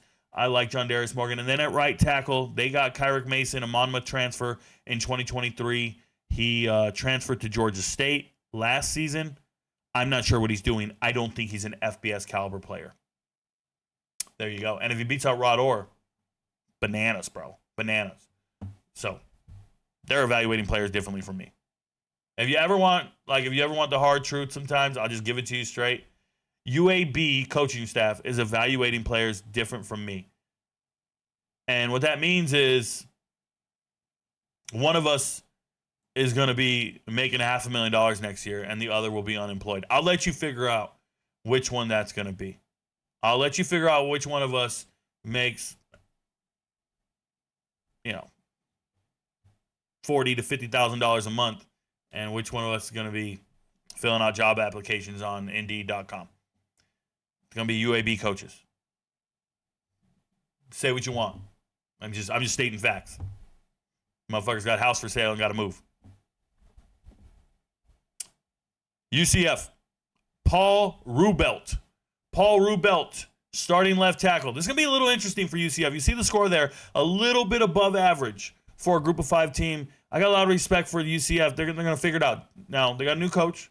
If you guys aren't aware, you see it up here, Scott Frost coming over from obscurity. This is a guy who lost his job because he wasn't evaluating talent correctly. But he's back at UCF, and he knows how to recruit in Florida. He has the right pipelines. They were so successful years ago. But now they're in the Big 12. And they got to play much better teams. And you see a guy like Paul Rubelt, a redshirt senior, Germany-born player. He is 6'10". And it's hard for me to say that he's not good. Because I think he is. 6'10", I think he's all-conference caliber. Now, he was a starting right tackle last year. He's now moving over to left tackle. Remember what I said? Right tackle, lowest priority, or you're at the bottom of the totem pole among starting linemen. Left tackle, you're at the top. And he's moved over to left tackle. He's earned that right to be there. Shout out to him. Very good player. I like him. Then they have guard Memilar. He's a transfer from Washington. He started 11 games last year at Washington. This is a fifth-year senior. I think it's a great get for UCF. Seriously, I think he's going to be missed by Washington for sure. Good get for UCF. So 2 good players here. Carter Miller coming in. This is a ULM transfer. He started 12 games. Last year, he was a Sun Belt honorable mention guy. He was at JMU in 2023. He had 8 starts at left guard. Carter Miller can play football, bro. He can play football, and he's tough. So far, looks like a good offensive line group. I might raise the score right now as we're talking. Let's find out. Jabari Brooks. Jabari Brooks, senior transfer, Samford, showed up with 2,500 snaps, and he couldn't start last year. He showed up with 2,500 snaps in his career, which is a significant amount of snaps if you didn't know. Usually you get between 600 to 800 a year if you're a full-time starter. He had 2,500. 4 full seasons of starting. And he couldn't even crack the starting lineup. He only played 4 games. I don't know what's up. I don't know if he can really play ball at this level. But he's here. Preston Cushman, starting at right tackle. That is an Ole Miss backup. If he's winning a job, congratulations. They brought in 3 transfers for that job. Right tackle, they brought in 3 dudes. Connor Meadows is right there, Tennessee, out of high school. No playing time, transferred to Tennessee State. Won the conference at FCS level. Justin Roy's over there. The third guy they brought in, he's Virginia Union. He's just a young transfer. There's no film on him. They brought in 3 guys for that one position. If Preston Cushman's winning it, congratulations. It's a 7.25 room. Because of the right side. Because of the right side. UCLA, UCLA, UCLA. I'm a big fan of Deshaun Foster, head coach. Shout out to Tustin. First time I ever saw Deshaun Foster, he was a running back at Tustin High School playing against Santa Margarita and Carson Palmer and the boys, and the score was 48-45 or something, final score. It was insane for the CIF championship. Back then, we didn't have state championships. We did CIF championships. That's a real story. You can find somebody's talking about it online somewhere. Amazing game. First time I ever saw him, 1997. I was a kid, and I was like, yo, I'm going to beat them dudes. I think I was a sophomore in high school, and I'm going to beat them dudes. And we made it to CIF semifinals back-to-back years. And then we won 2 titles the next 2 years. CIF titles. Shout out to CIF Southern Section. Rico knows. Nonetheless, let's talk about UCLA. UCLA at left tackle, Cortland Ford. Cortland Ford must have kids in the LA area. I don't know what's going on. Cortland Ford is a Cedar Hill product. Cedar Hill, okay. He went to Kentucky. He's transferring in from Kentucky, but don't get it twisted. He started his career at USC. And back in 2021, he had 8 starts for USC. He's a grown man transfer. They went out and got a grown man. They brought him back, somebody they know. More power to him. Cortland Ford, you're back in LA. He probably likes the warm weather. He probably like, hey, you ever Kentucky sucks, bro. You ever like tell somebody where you're from and you grow up and everybody's like, yeah, I'm from a small town. You're from a small town. I grew up in Indio, California. It's the desert. They got the Coachella Music Fest. They got, they got shit. They got the National Date Festival, the county fair there. It's enormous. County fair is enormous. They got Palm Springs. They got the tram. They got a living desert. It's like a zoo almost. They've got an ice skating rink or like a hockey team now. They got stuff in the desert, bro. But when you grow up there, everybody tells you, we're in the middle of nowhere. We got nothing around. We're from a small town. Small town. The place got fucking 5 casinos. One of them's named Trump 29 Casino. From a small town? I'm like, well, how big are these cities? Well, they got 100,000 people in this city, 100,000 people. Bro, you ever been from a small town? People tell you it's a small town, and then you actually go to a small town? And then you're sitting out there, you're like, what the fuck is this, bro? Why is the post office in a trailer? I'm not joking. I drove past a mobile home, and it was the post office in one of these small-ass towns over here, South Carolina, Georgia. I went to an auction in Georgia, Wren, Georgia, an auction. And everybody looked related. Husbands, wives, cousins, everybody. I'm like, where the fuck are we? They didn't look alike. They were related. Family tree was like this. Don't tell me you're from nowhere. Like, this guy probably went to Kentucky and was like, yo, this joint ain't got shit to do, bro. I've been in towns where there's just, forget one street light. I've been in places where I'm like, bro, how do we get food around here? Like, how do you get the internet around here? What is this? Oh, they're like, the internet? We don't need that. Well, what the fuck? We got a TI-85. We don't need that. We got TI-85. I'm like, TI-85? Scientific calculator, bro. That's as far as they go with technology. That's it. I've been in some places, bro. So I'd imagine this guy is at USC, transfers to Kentucky, and goes outside and goes, fuck you want me to get excited about here? There ain't nothing to do here. I need to get back to LA. So he's back. He's at UCLA. There's lots of shit to do in LA, bro. It's beautiful. I'm just letting you know, I've been to places the middle of nowhere. And if you ever want to have a successful relationship, get a girl from the middle of nowhere, bro. You can impress the shit out of her. You can impress her with nothing, bro. She's from nowhere, bro. She don't know. Oh, a Dollar General. Oh my God, it's amazing. Holy shit. What? That's incredible. Look at that hotel. It's 6 stories. Fuck out of here, bro. Shout out to Cortland Ford. Back to LA. Welcome back. Akin Shiloh. Akin Shiloh at left guard. Wearing number 69. Nigerian. This is an Iowa State transfer back in 2023. He's a JUCO kid. He hasn't played at UCLA or Iowa State. Just wasting his career at fancy schools. Hasn't played anywhere. He hasn't seen the field at all. I don't think he can play football. I don't know. I'm not wrong. I'm not wrong. He and I have the same amount of reps, bro. He and I have the same amount of reps, except I'm not getting my ass kicked at practice every day. That dude sucks. Sam Yoon at center. Shout out to Loyola. You know what's weird? UCLA, and no shade. No shade. I'm from Southern California. I'm going to say this with my whole chest so everybody understands. UCLA recruits light-skinned black guys. Like half-breeds. Like they're not quite black. They're friendly. The rich kids. The rich kids. Like it's a black dad and a white mom. That's what they recruit, bro. They don't get real shit. Like they don't go to Compton.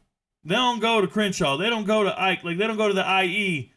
I understand. Like Deshaun Foster got a lot of street cred, whatever. He's Tustin, blah, blah, blah. I'm just keeping it real. They're going to Loyola. You know how many players I've seen from Loyola High School?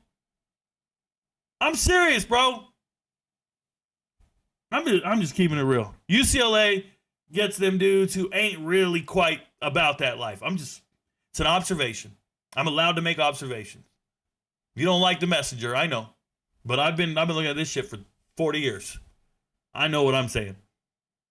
I used to go to school. We come from the hood, and we had real people. And then we had this one kid. He was like a rich kid, and his mom was white and his dad was black, and his name was Michael Craven. He ended up playing at Stanford. USA Today All-American. Went to Stanford. Of course he went to Stanford. It was down to Stanford and UCLA. Never once contemplated USC. Never once. He wasn't going over there. He wanted to go to Stanford or UCLA. Fucking fake as hell. Shout out to these guys, man. I don't know who they're recruiting. But they got Sam Yoon. He's got great size, 6'5", 315 from Loyola. He started every game, or he started the last 8 games. Yeah, the last 8 games of 2024. So they found their center of the future. High GPA guy.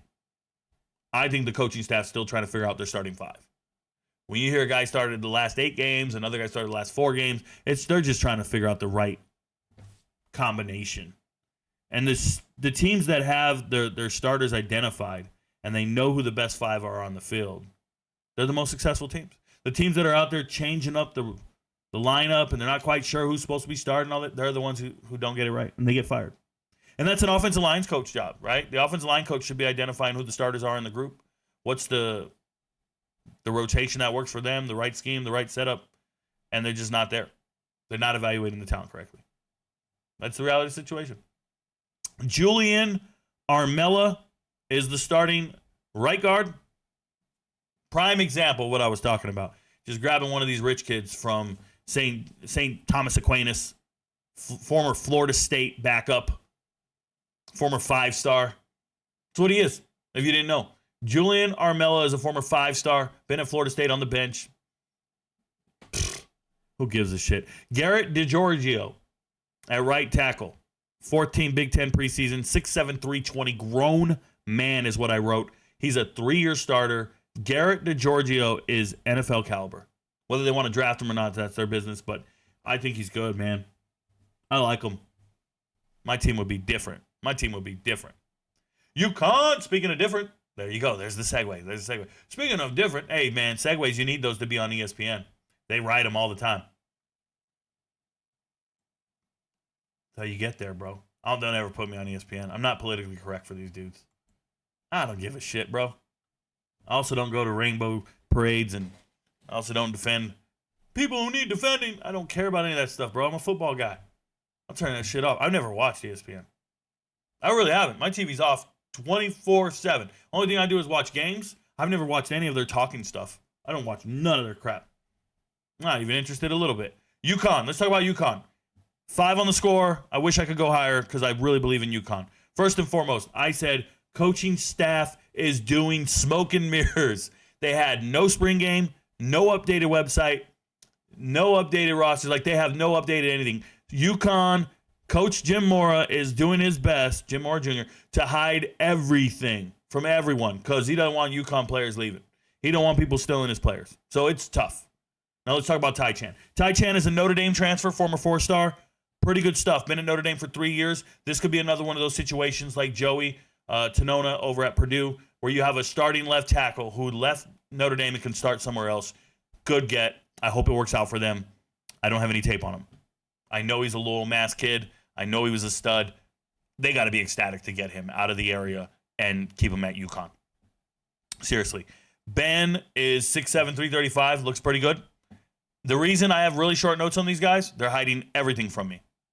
They're hiding everything from me. When I go watch the tape, some of these guys took their huddle tapes down.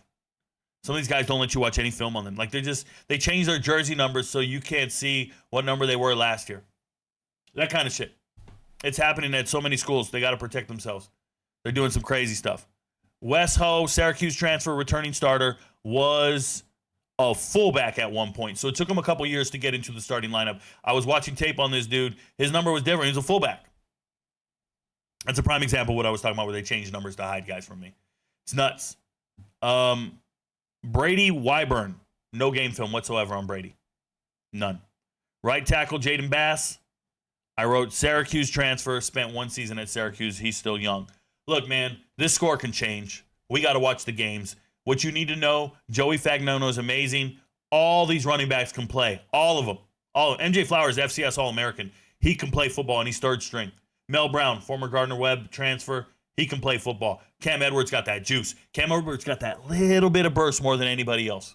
Listen to what I'm saying. I said this about the running back at Marshall last year. The kid who just transferred to Minnesota. What's his damn name? Adams? It'll come to me. It won't come to me. Turner. A.J. Turner. A.J. Turner had just that little extra burst, and that's why he was getting all those extra yards. Listen to me about Connecticut, bro. UConn's running back, and it's their starter. Cam Edwards has that extra gear. It's noticeable. UConn's going to go places because of Cam Edwards. He's just going to break big plays that no one can stop. Skylar Bell can't be covered at UConn. Chris Parker, Caleb Burton. These are all. Romello Murphy's going to go ham. Romello Murphy used to be the leading receiver at ODU. Transferred to Arizona. Didn't work out. But now he's over here. He's second string, supposedly? Bro, UConn's about to go ham. UConn's about to go ham. 56%. Look at that UConn percentage compared to ULM. It's fucking light years, bro. Just letting you know. We'll check the schedules. We still got to do defense. Let's go look at Louisiana Monroe. Warhawks. Offensive line. Not good. Sam Carson drafted to the CFL. Oh, Sam Carson's not even at the school. Sam Carson's not at school. Shout out to our lads, you bums. Sam Carson's not there. He was drafted in the CFL a couple of months ago. And if that's the case, then Botley's going to be the starter. Botley has never played. That's what I wrote. Elijah Fisher, Allen, Texas product. Once again, another Allen, Texas product. Been here for a while. I like him a lot. Second team all Sun Belt in the preseason. He's been a starter since 2022. Slam dunk player for ULM on the inside. Drew Hutchinson played very little last year as a redshirt sophomore. Good luck. I don't know. I went and watched the tape. I'm like, pfft. Jay Mickle, fourth team all Sun Belt. Started 12 games last year. Former JUCO guy. He's not bad. It's good to have these guys in the trenches right here, Fisher and Mickle, because they're going to help out the guys to their left and right for sure. And then Quay McBroom, 4 starts last year. Former Neo guy. You guys don't know Neo. That's Northeastern Oklahoma A&M. And he didn't play. I don't think he played at Neo, and then he went to Coffeyville in 2022. So it's a JUCO guy kind of moving around, but he did have 4 starts. He's huge, 6'5", 325. I like their guard play. They get a 3.75, just below average because the other 3 aren't really there, especially Botley never playing, no tape on Hutchinson, and then you got a JUCO guy, 2 studs. It's just not good. UMass, speaking of not good, shout out to Massachusetts. Massachusetts. Boom. The Minutemen of Massachusetts. This offensive line is almost as bad as Kent State's. It is what it is. They start off with Ryan Mazesos. He was a tight end on his huddle tape. 3 stars. He's been at UMass, but never started. He's been there the whole time. 5 years. Not a transfer. This is a former tight end who's finally grown into his body, and they're letting him play left tackle. If you're a tight end, you're athletic. I don't know what's up. Like, you couldn't find anybody in the transfer portal? You couldn't convince anybody to come to UConn or UMass? Or maybe he's better than them. Maybe. Mike in Westall here, this senior transfer coming in. He's a Harvard transfer, Don Bosco Prep product. I like Don Bosco Prep. He's been first team all Ivy League. Remember, there's only 10 games in the Ivy League, no playoffs, no bowls, and there's only 8 teams or something like that, right? I don't know what it is. So being first team all Ivy League, not a big deal. But he started 10 games for Harvard. Congratulations, you got a starter. And it's a grown man. That's much better than whatever you have on the bench, I'm sure. So they're probably excited about that. Benjamin Roy. Benjamin Roy transferred from UCLA. He played in 11 games last season. For whatever reason, he had a carry against Liberty. You heard me right. He had a carry against Liberty. I have him. He was 3 years at UCLA. And he's the starting center. I guess it's good for them. Sullivan Weidman, a West Virginia transfer, mostly a special teams guy, redshirted in 2022. He could be a gem for UMass. I can't go there yet. I might change the score, but he can't go there right now. He's 6'5", 318. So that's guy. And then Luke over there, Luke 6'7", 320, was a tight end for 3 years. Now he's a right tackle. He's played in 1 game in 5 years. 1 game in 5 years, Luke. Once again, Luke and Ryan are both former tight ends that they just kept feeding Applebee's until they were ready to go. UNLV, 4.75. What up, UNLV? We're hanging in there, guys. We got about 20 more teams to go. I'm Rico Knows. I don't care. All right, UNLV. Pretty decent score. Not a 5, but a 4.75. They can't complain about it. I think that the hardest thing for UNLV is going to be finding the right 5 players. They got a lot of other players on the offensive line that I evaluated in preparation for this video. So they're going to start with James. James Famanu up here, graduate transfer, was at Houston and Temple. I think he did 2 years at Houston. He'd never played. Then he went to Temple. He started games at left guard and right tackle, and now they're moving him to left tackle. So probably earned it. More power to him. But I didn't see it while he was at Temple. I didn't say to myself, oh, that guy should be starting in the Mountain West, or that guy should be starting anywhere other than Temple. And here he is. So more power to him. It is what it is. He's a former rugby player. He played 2 years with the London Blitz, and then he got over to British American Football Association. He used to be a 2-star guy, and I think he used to be a nose tackle.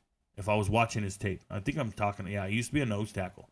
Malik McGowan is a left guard. He's a North Carolina transfer, played 39 games at North Carolina. He's usually a backup. But I think he can play well in the Mountain West. I'm going to say that. I think he can play well in the Mountain West. So hang out with him.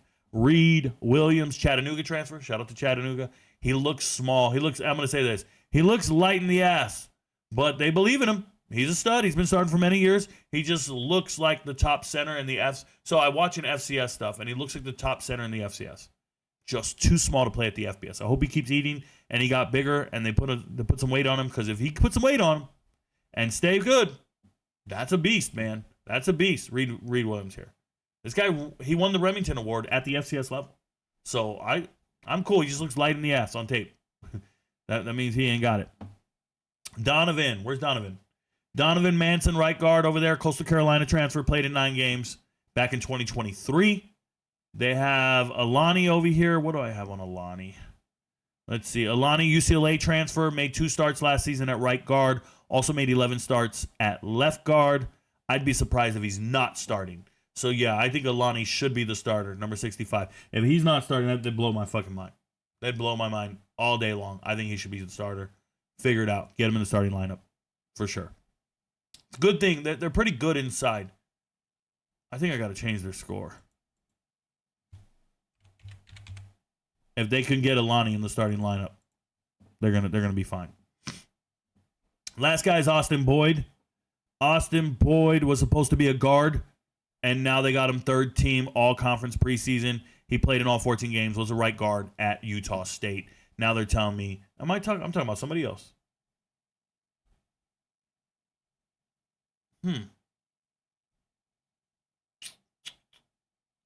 I know Nick didn't impress me at all. Where's Nick? Not Nick Elkins. Nick Scalasi didn't impress me at all. I don't know. I don't know what I have for Austin Boyd. I just know he's supposed to be a guard. Huh. But I had a transfer.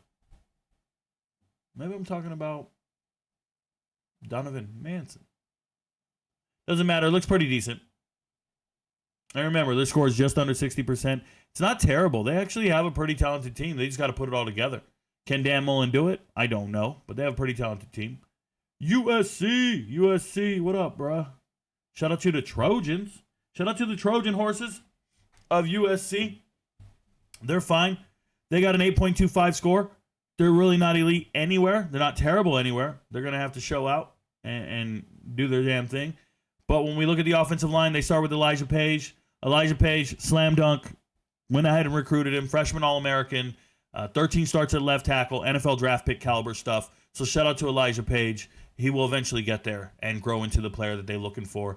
Good stuff on them. DJ Wingfield, getting him in the transfer portal. I've never really been sold on DJ Wingfield, but I get it. You got to go find starters somewhere. So they go and get this guy, former New Mexico player, transferred to Purdue, started 12 games at Purdue last season. He's a former JUCO guy before that, and now he's transferring in here. John Ray Reed at center is a former Syracuse starting center. Very good. He used to be a JUCO guy, second-team All-American while at JUCO, but he started 13 games at Syracuse. He grades off the charts, but remember, they just threw the ball so much at Syracuse with whatever his face at quarterback. So it is what it is, man. I don't like the grades. I just know he can play ball, and I know Syracuse is missing the hell out of that man, but he's getting paid. Alani at right guard. Alani is... Did I not talk about Alani? Oh, yeah, Grant Union. 12 starts, stud, hasn't redshirted. Like him. Like him a lot.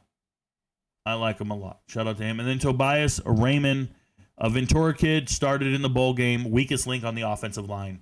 Don't like the right tackle. Weakest link on the offensive line. But Page is a stud. Alani's a stud. You went out and got a starting center from Syracuse. And then DJ Wingfield's good-ish. He did start at Purdue, but I'm not super sold on that. Either way, 8.25. Utah, best offensive line in America. In America. Where them dudes at? Utah Utes. Best offensive line in America. Caleb Lomu, NFL draft pick. Don't even worry about it. Young guy. He's got another year to go. Just young stud. What a beast. Tanoa can play football all day. Idaho kid started 10 games last year before getting injured. It's his 6th year at Utah. I wrote grown man. Jaron Kump, 47 games played, 29 starts. 17 have been at center. He's played everywhere on the offensive line. He's been a starter since 2020 at Utah, back when they were winning Pac-12 titles.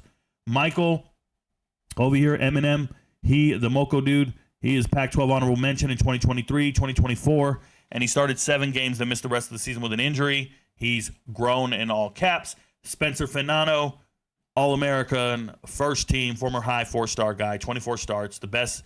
I said the bee's knees, caps off the best offensive line in America. Obviously a draft pick, and then just veterans.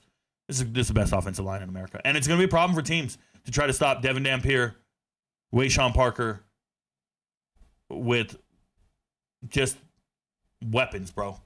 And they don't even need to throw it. They just got to run it. Run it all over the place. They're going to run for 300 yards a game. I'm serious. Motherfucking problem. That's a problem, bro. Utah State. Utah State, underwhelming on the offensive line. They're going to be in trouble. Bronco Mendenhall's doing his best, but it's just not where it needs to be. It's just an average team. Trey Anderson, he was a Pitt guy for 3 years, transferred to Utah State, started 2 games. He's older, but he doesn't pop on tape for me. Didn't pop on tape is what I wrote. George Maley, he is a Baylor transfer in 2023. Started 1 game last season. Did play in all games. He does play a good amount without starting games. He does play. He's in the rotation. I see 72 on the field a lot. Jimmy Liston. Jimmy Liston is a Purdue transfer, former 3-star kid. Didn't play last year. Not a bad recruit for Utah State. Okay? Lavassier, pass to Cavassier. He's the guy behind him. He's a Mater Dei product. Shout out to Mater Dei. He went JUCO, then Mater Dei. It's never good when you go JUCO. Wait, did he go to... Oh, no. He went to Western Illinois. The Leathernecks, the worst team in the FCS. The absolute worst. They didn't win a game for like 3 years. There's nobody worse than that. But then he went to Last Chance U. Then he was all this. But back in the day, when at Mater Dei, first team All-Trinity League. First team All-Trinity League. That's a big deal. First team All-Trinity League. So maybe he can be good someday. But right now, he's the backup center, not the starter. Maybe he could. Then you have Tavo. He's from Hawaii. I can't pronounce anything that's saying over there. But he's from Hawaii, Milani High School, very good high school in Hawaii. Missed last year due to injury, but he did start 7 games back in 2023. He's a former 3-star player. Pretty big deal to have him back and healthy, and I hope they get after it. Jake is a BYU transfer after 2 years. He spent 2 years at Weber State, transferred to BYU. If you didn't know, Weber State's in Utah. Transferred to BYU for 2 years, sat the bench, didn't do anything, and now he's ready to go play football again. Congratulations. Get out of there. Stop the honor code violations, if you will. UTEP. Remember I was high on UTEP last year? I might have been a year early. Here they are again. UTEP, the only thing UTEP has going for them that I'm extremely excited about is if they're going to start Hassan Wilson at running back. We will find out if he gets to play at all. Hassan Wilson's my guy, and they got him 3rd string right now behind a freshman and a sophomore. But I'm telling you, I watched that guy rush for 200 yards on a Saturday in a game. I'm not talking about huddle film. I'm talking about on a Saturday against FBS teams, that man went for 200 yards. Why is he on the bench? If you got a guy on the bench that go for 200 yards, coach, you fire everybody. And they did at Charlotte. Now he's here at UTEP. I hope they play him. Now let's talk about this offense. Wide receivers are amazing. Best wide receivers you're going to find in the group of 5 for sure. And then you're looking at some of the best, top 5. But then you're looking at an offensive line group. And the problem with UTEP is where they're located. If you aren't familiar with the state of Texas, I want to talk to you guys about the state of Texas. You've seen the state of Texas. It's enormous. The state of Texas is not drawn to scale. Maps are not drawn to scale. Texas is bigger than the map shows you, okay? You can drive in Texas for 12 hours at 80 miles an hour, and you'll still be in Texas. I've done it. You can set the cruise control at 80 miles an hour, start in Anthony, Texas, which is right on the border, Anthony, New Mexico, Anthony, Texas, 1 mile marker, and just go and never get off the 10 and see what happens. You'll find your ass in Beaumont, Texas in 12 hours. That's what'll happen, bro. I'm not kidding. Texas is so big.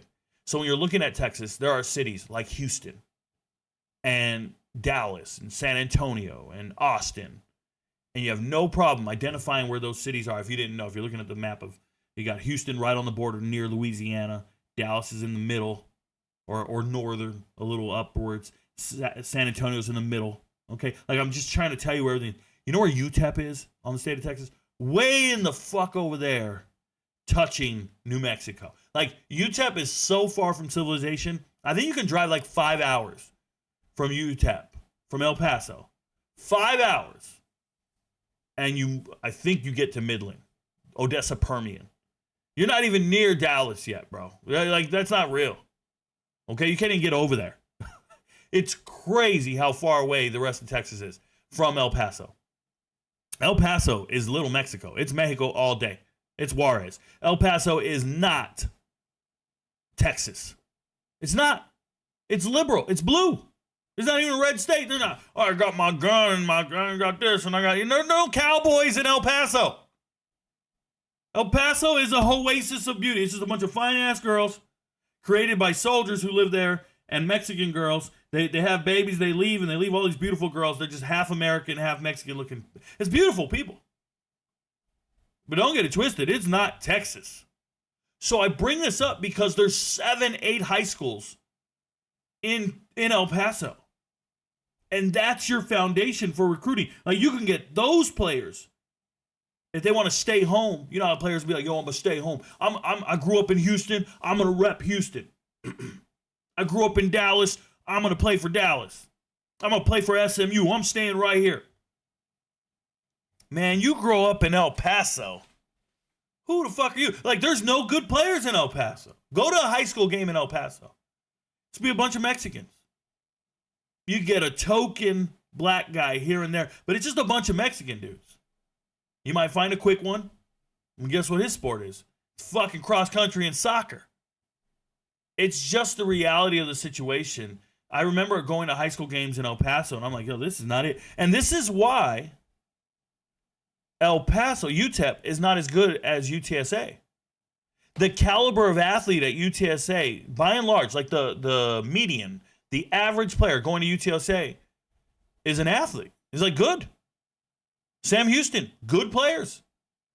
Coming out of high school, you just find good players going to Houston, Sam Houston, UTSA. You got guys coming out of high school in UTEP, in El Paso.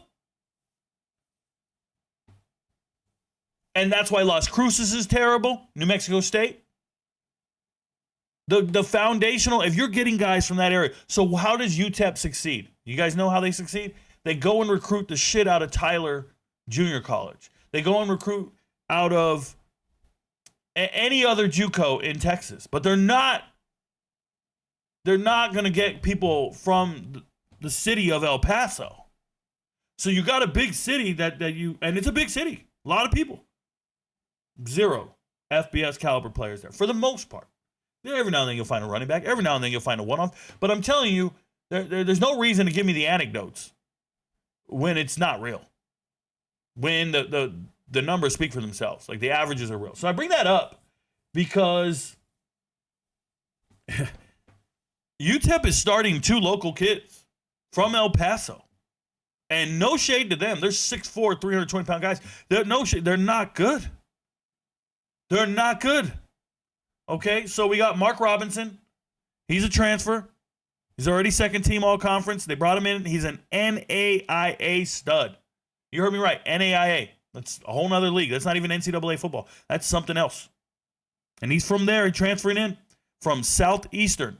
I thought he was like Southeastern Louisiana. No, they said Southeast Louisiana. No, Southeastern, Rico. Go find it. Sun Conference, freshman of the year.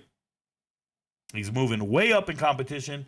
And here he is, starting at left tackle for UTEP. And UTEP, Conference USA, they said, hey, we like this guy. We're going to make him all conference preseason.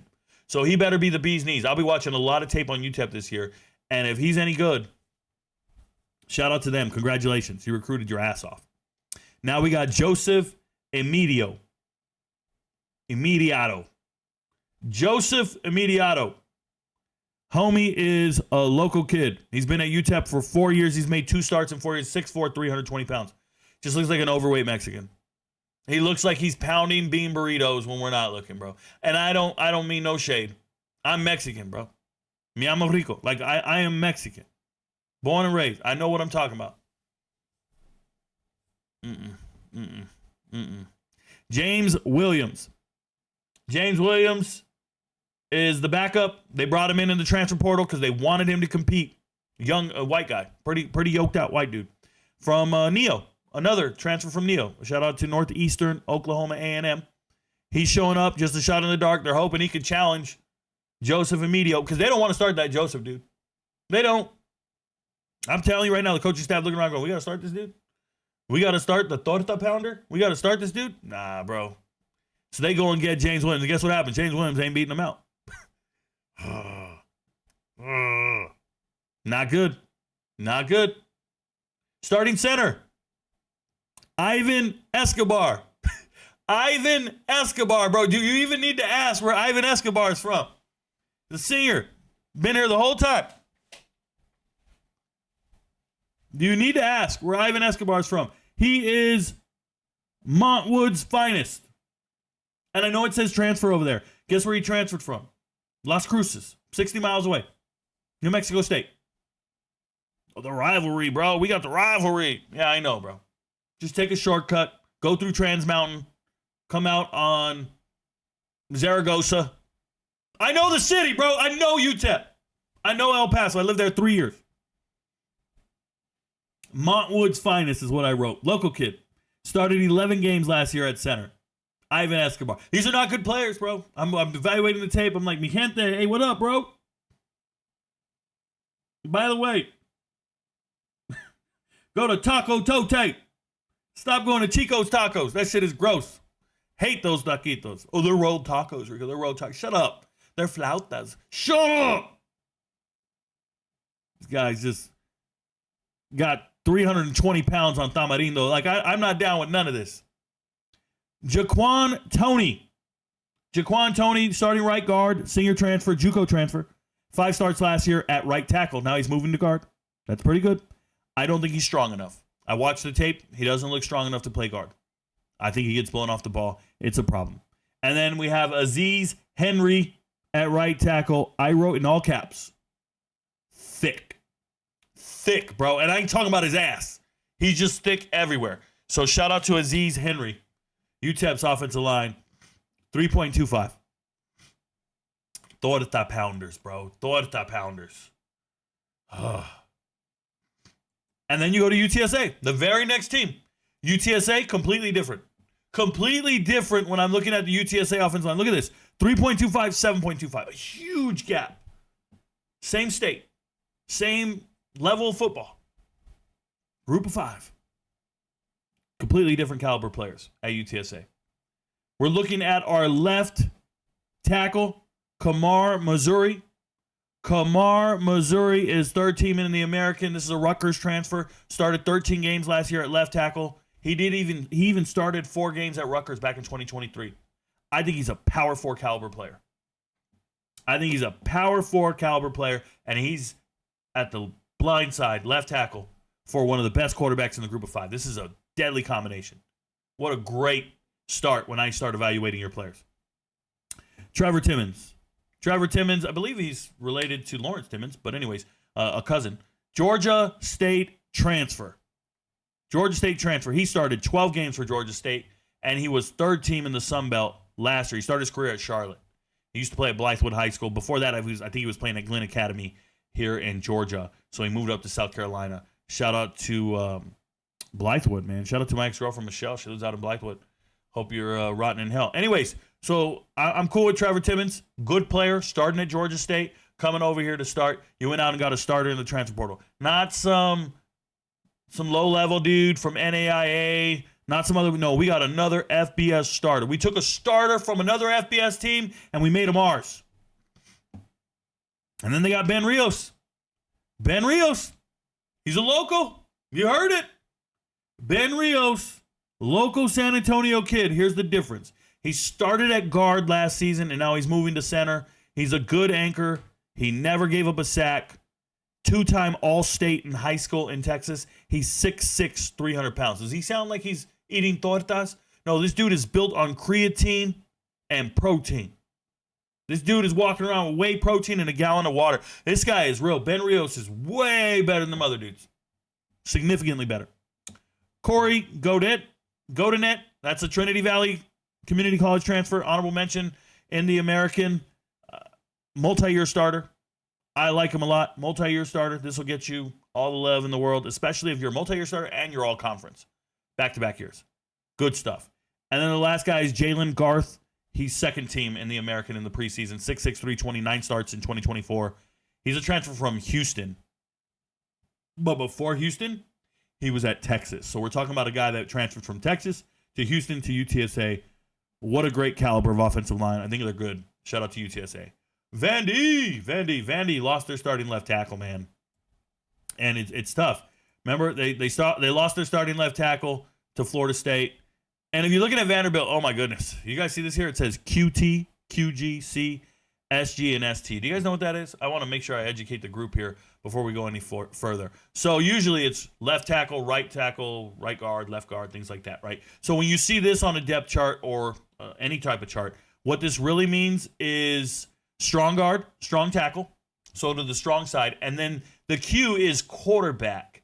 And why this is significant is if you had a left-handed quarterback or a right-handed quarterback, you can switch the Qs to the other side and strong on this side. It doesn't matter, bro. We're just going to call this left tackle, left guard, center, right guard, right tackle, okay? But it's fine. The Q stands for quarterback, and it depends on your quarterback's arm. Who gives a shit? Let's go with Isaiah Glass up here at left tackle. Now, daunting for Isaiah Glass to replace a 30-game starter, but here he is. He started every game at Oklahoma State last season.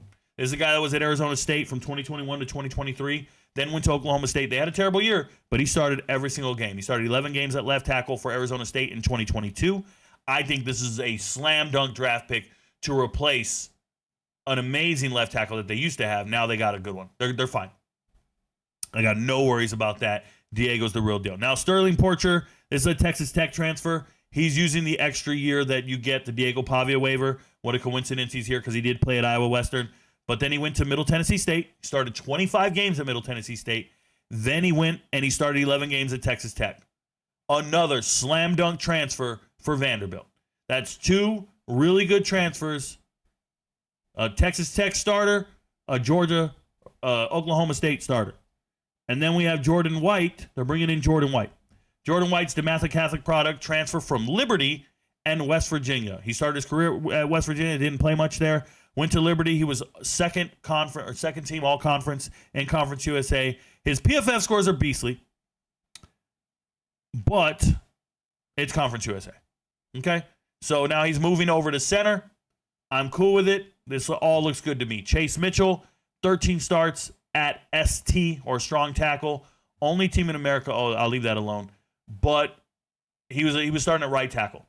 He's another Liberty transfer, by the way. He started 14 games at left tackle at Liberty back in the day. So he was a starting left tackle at Liberty. Best left tackle, best player, goes to the SEC, proves he can play, and now he's moving to guard. I'm with it. I might have to change the score. Let's go with an 8.5. 8.5 for Vanderbilt. Yeah.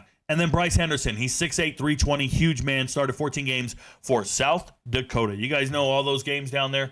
The Valley, Missouri, Ohio River Valley, Missouri Valley River, Ohio, blah, blah, blah, wherever they are. North Dakota State, South Dakota State, North Dakota, South Dakota. Yeah. This is South Dakota. Just South Dakota regular. I think their colors are red. And in 2024, he started 14 games. Listen to this, though. He has 33 games in his high school career. I think that it's going to take time for the transfers to gel, but every single player they got is like a grown-ass man. You see this right here? Grown. Graduate transfer, senior transfer, redshirt senior, graduate transfer, graduate transfer, graduate. Like everybody's been in college football for 5 or 6 years. This is a real offensive line. Really good for Vanderbilt. And you know what they're going to be doing out here.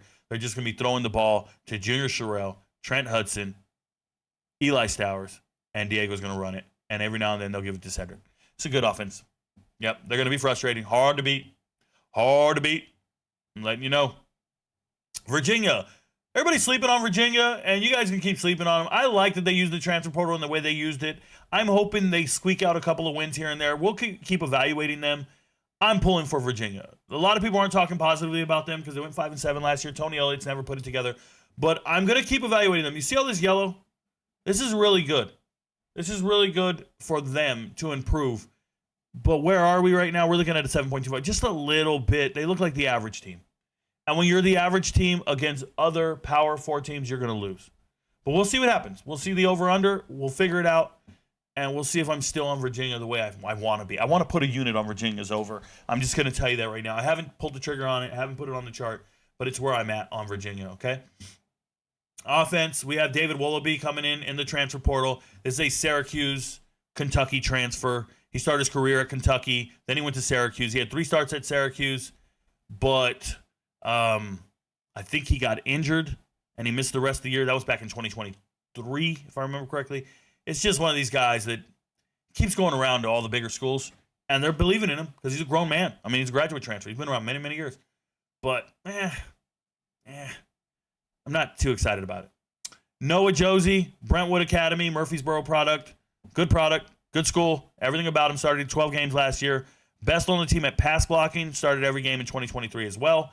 Then they went out and got a stud and Brady Wilson. That's the starting UAB center for the last 3 years. He was third team all ACC. He's a complete beast. Everything's cool with him. Drake Metcalf, don't like the kid. Drake Metcalf, don't like you, bro. Shout out to Drake Metcalf. First player to ever pull up in the DMs on me and try to tell me to take down a video because I was talking about his punk ass. If you don't know, Drake Metcalf actually got benched and eventually kicked out of Stanford because he refused to take the COVID vaccine. That's back in the COVID days. But this is a guy who was a St. John Bosco product, super stud in high school, best team in America, all that stuff. And then he went to Stanford. He's a spoiled rich kid, bro. Spoiled rich kid. Try to call me and flex on me when I had like 20,000 followers. I told him, you ain't never taking my videos down. Fuck you, bro. Oh, this is HIPAA. This is this. Man, shut up, bro. Did you get the vaccine or not? Did you get kicked out of school or not? All right. Transferred in good standing? All right, cool, man. Go transfer and go be great. Went to UCF. Wasn't that great at UCF. He played 4 games at UCF. I don't know what that's about. Okay? He did start 4 games in 2023 at UCF. I don't know why he didn't play last year at all. And now he's here at Virginia, and he's slated to be a starter at right guard. Very strong. One of those recruits that everybody talks about, former 4-star, whatever it was, but don't like him, personally. That's beef. Wallace Unamba. Wallace Unamba at right tackle. Former JUCO, FAU, and New Mexico transfer. Started 10 games at New Mexico last season. His score is bad. And while they say stuff like that, they'll be like, he didn't allow a sack. Well, yeah, bro. Your starting quarterback was Devin Dampier. Of course you didn't allow a sack. Devin Dampier is impossible to sack. Okay? So I don't know how good he really is, if I'm keeping it real. Then we have Thomas over there from Arkansas, the backup there, number 54. He's an Arkansas State transfer. Sunbelt second team back in 2023. I think he's great depth for Virginia if he's not going to be the starter. So I like that Malakin Thomas guy right there. Oh, by the way, Kevin Wington, he's an Illinois transfer. You can't start at Illinois. The whole line's amazing. But he's good depth, and he can go around and do things, so shout out to him. They got good depth, older guys to be the depth. I love the slam dunk here at center. Everything else is just kind of like, So I give him a 7.25. It can probably get to 7.75 at best, if I'm being real. Virginia Tech, I expect Virginia Tech's not very good. Shout out to Virginia Tech. If you believe in Virginia Tech, then I don't know what to tell you. Like, you're either a homer or... I mean, they went 6-6 last year with a phenomenally talented team. They had a great talented team, and they went 6-6.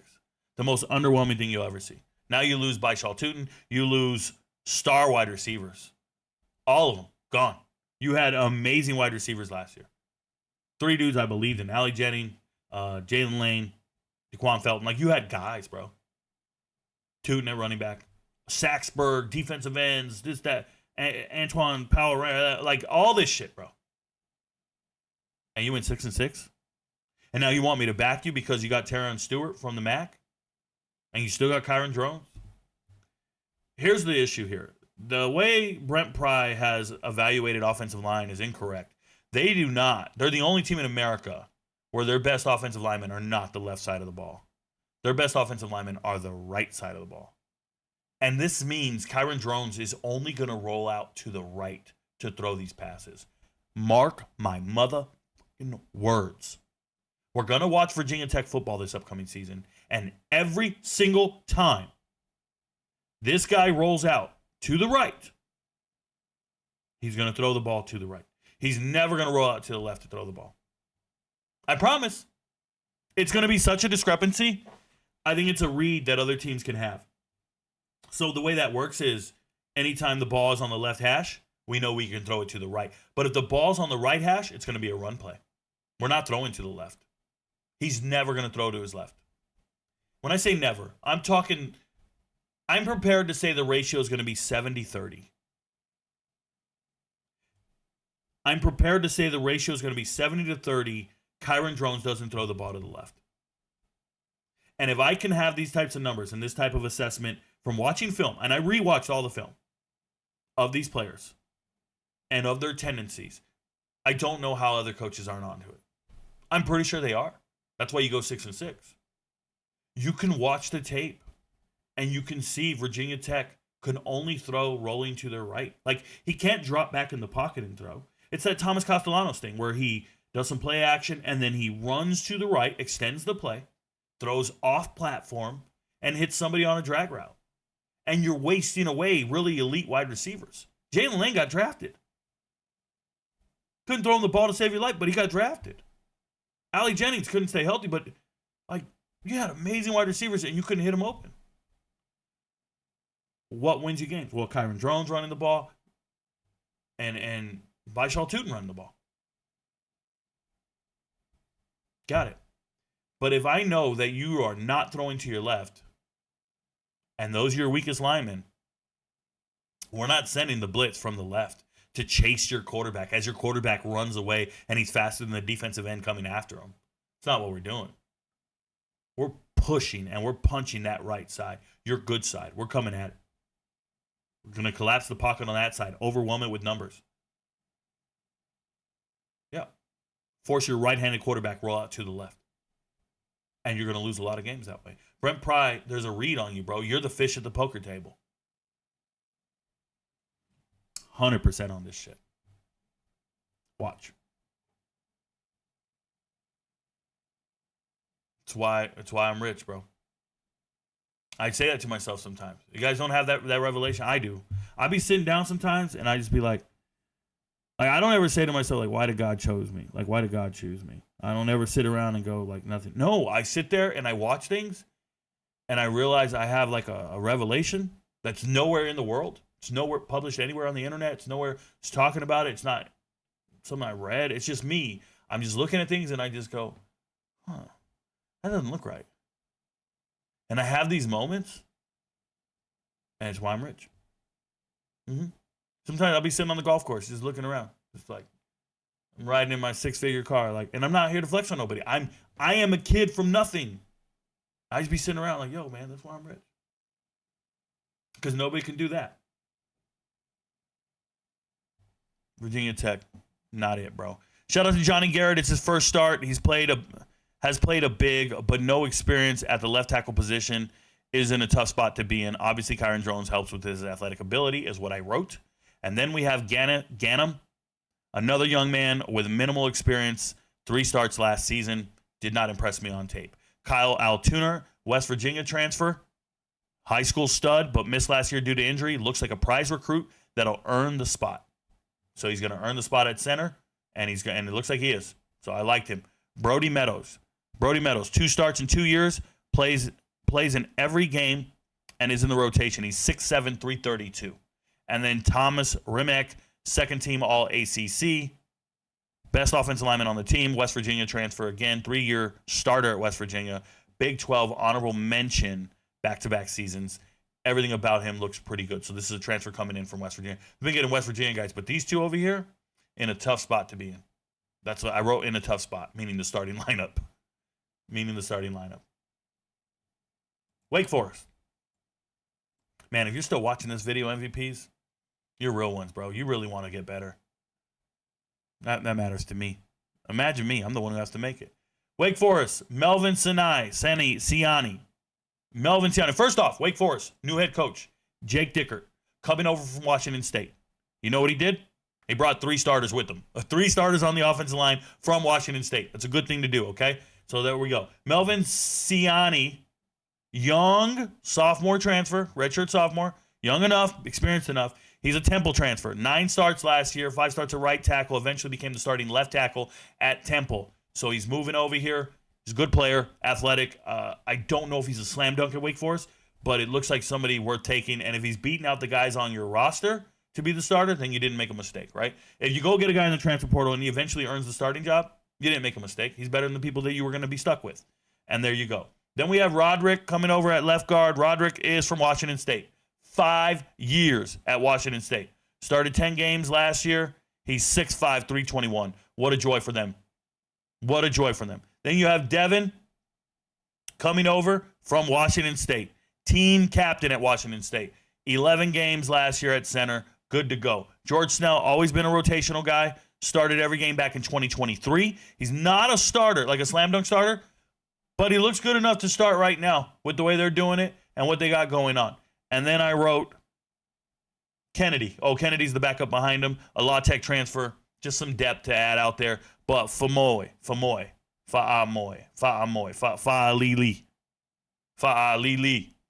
Another Washington State, 3-year starter at Washington State. Team captain, probably the best player on this offensive line.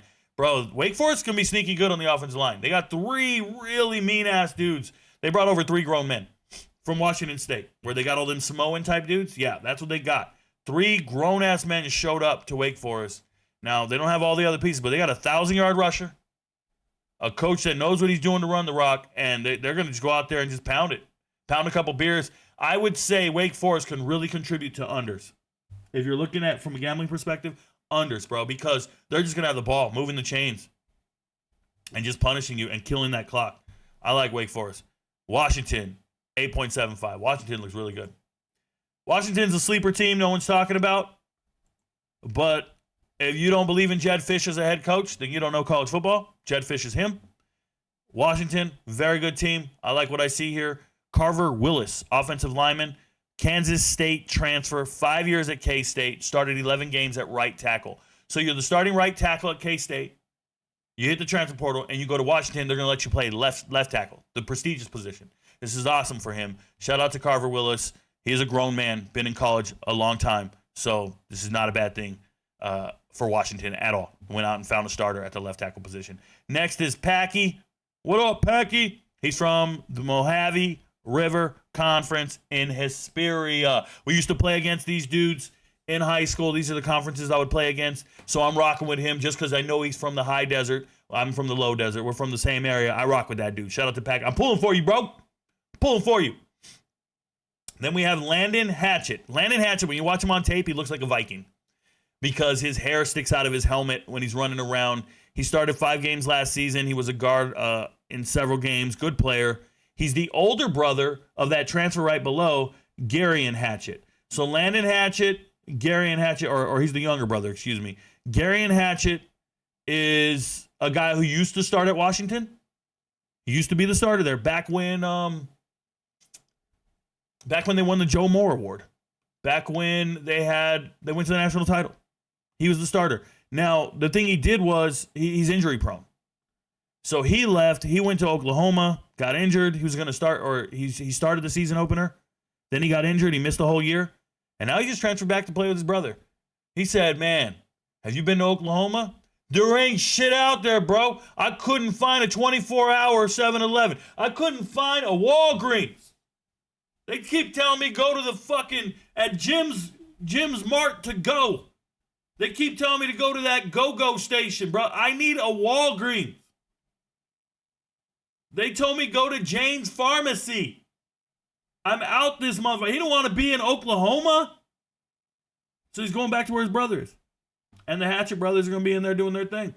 You know they got it going on. And then Drew's down there. Drew is San Diego State transfer. I like Drew a lot. He started 13 games at right tackle last year. Drew's good, man. There's been a lot of good San Diego State transfers lately. Transferred out and made some good moves out there. So I like this offensive line. Looks pretty good. I'm giving it 8.75.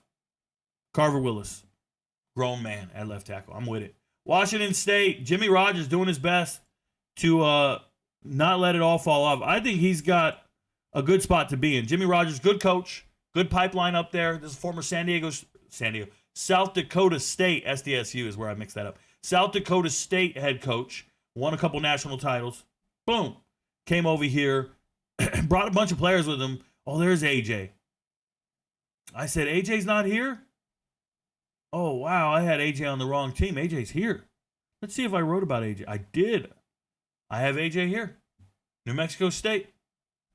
That's on me, bro. I already knew he left New Mexico State. I was shocked earlier. That's crazy, guys, that I can just name like a random-ass player on an offensive line that nobody else knows about. And I'm like, wait, he's not here? Where'd he go? And then I find him on another list, on another team. You guys don't understand. Like, I just had that revelation right now. I'm talking about 800, 900 players today on the offensive lines in all 3 episodes. And I could just be like, one guy's missing here. And then there he is. That's cool, man. Sometimes I impress myself. Some of you guys, if you grew up in a generation where you used to memorize phone numbers, like we used to be kids, I used to memorize phone numbers all the time. And then you don't have to anymore. Now we got contacts and you don't memorize phone numbers anymore. Back in the day, we used to memorize them, call them on payphones and shit. I memorized names. I memorized players for years. Like, this is what I do. I don't know how I do it. That's why I'm rich. All right. It's just one of those situations. So, Ashton Tripp, Washington State. Ashton Tripp, 6'7", 303 pounds, played in 13 games, but obviously didn't start. The starters are on other teams now, but he's a good player. So, he stayed on the team. He didn't leave. Same with Johnny Lester. Didn't leave after coach left. He said, I'm staying here. I've been playing here. I've been getting ready. And all the starters went up and bounced. Went to Wake Forest. I'm here. And they're both staying here. Now they're slated to start. Congratulations to them. Nick coming over. Is Nick a prize recruit from South Dakota State? Yes, he is. Bringing him over from South Dakota State. I didn't even look into him. Yeah, the coaching staff said we're going to bring over some of our freshmen with us. And more power to them. But they do got guys already on the roster ready to go. Now they got Brock Diao. He started every game last season. 10 at right guard and then 2 at center. And he's a multi-year starter because he started back in 2023 as well. So they kept their starting center. That's great news. Then they go and get AJ from New Mexico State. That's a kid. He was second team all-conference in USA.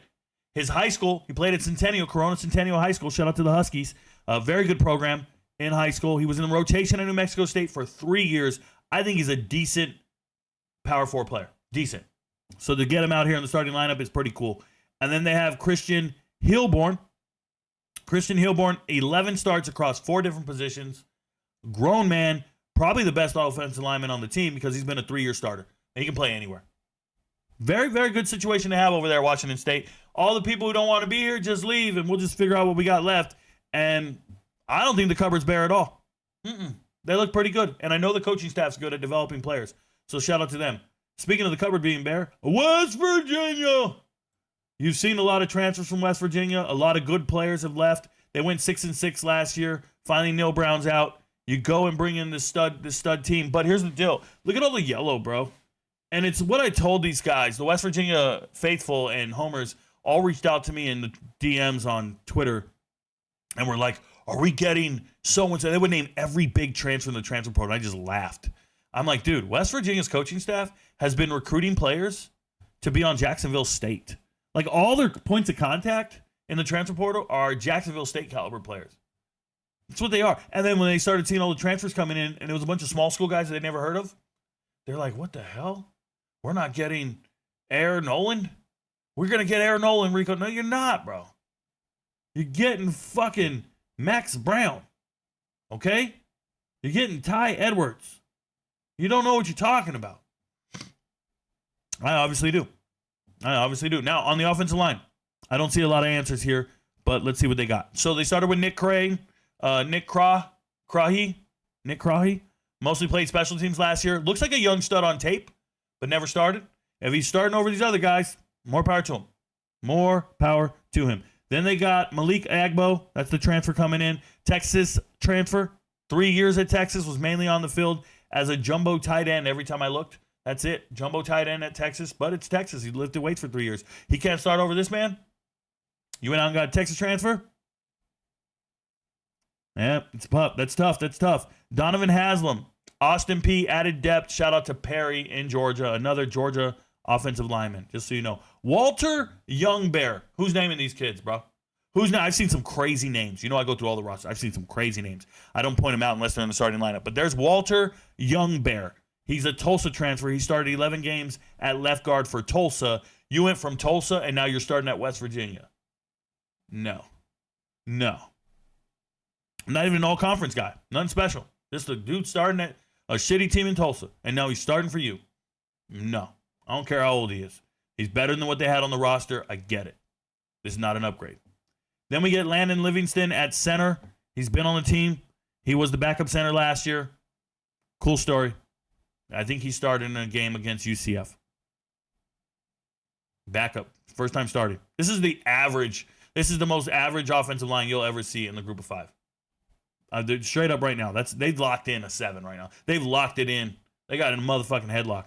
And then you got Kumo D. You got Chemo at right guard. Shout out to Chemo, an LSU transfer. Played defensive line at LSU. Defensive line. And he was a backup offensive lineman to some extent. Kind of, sort of. It is what it is. Okay? And now he's your starting right guard. I guess he's kicking ass, taking names at practice. I'll give it to him. Next is Tykeesius Crawford. Tykeesius Crawford, that's a crazy name, bro. Charlotte and Arkansas transfer. He has played a lot of football. 6 starts at Arkansas in the past 3 years, and he was at Charlotte in 2020. Played a lot of football. Michael Clay over here, another senior they brought in. He's just cheap depth. He's from North Alabama. That's one of those situations where they're going to bring him in to Jacksonville State. He's from North Alabama, right up the street. They say, yo, you come over here to West Virginia. We got you. He's just a senior guy, but he's a backup. He's been playing for a lot of years. Better than any freshman. Better than any of these other dudes. But you get what I'm saying? But it is what it is. 7 all the way across. Shout out to West Virginia. Now we're at Western Kentucky. Western Kentucky, not a good offensive line. Good quarterback, good wide receivers, not a good offensive line at Western Kentucky.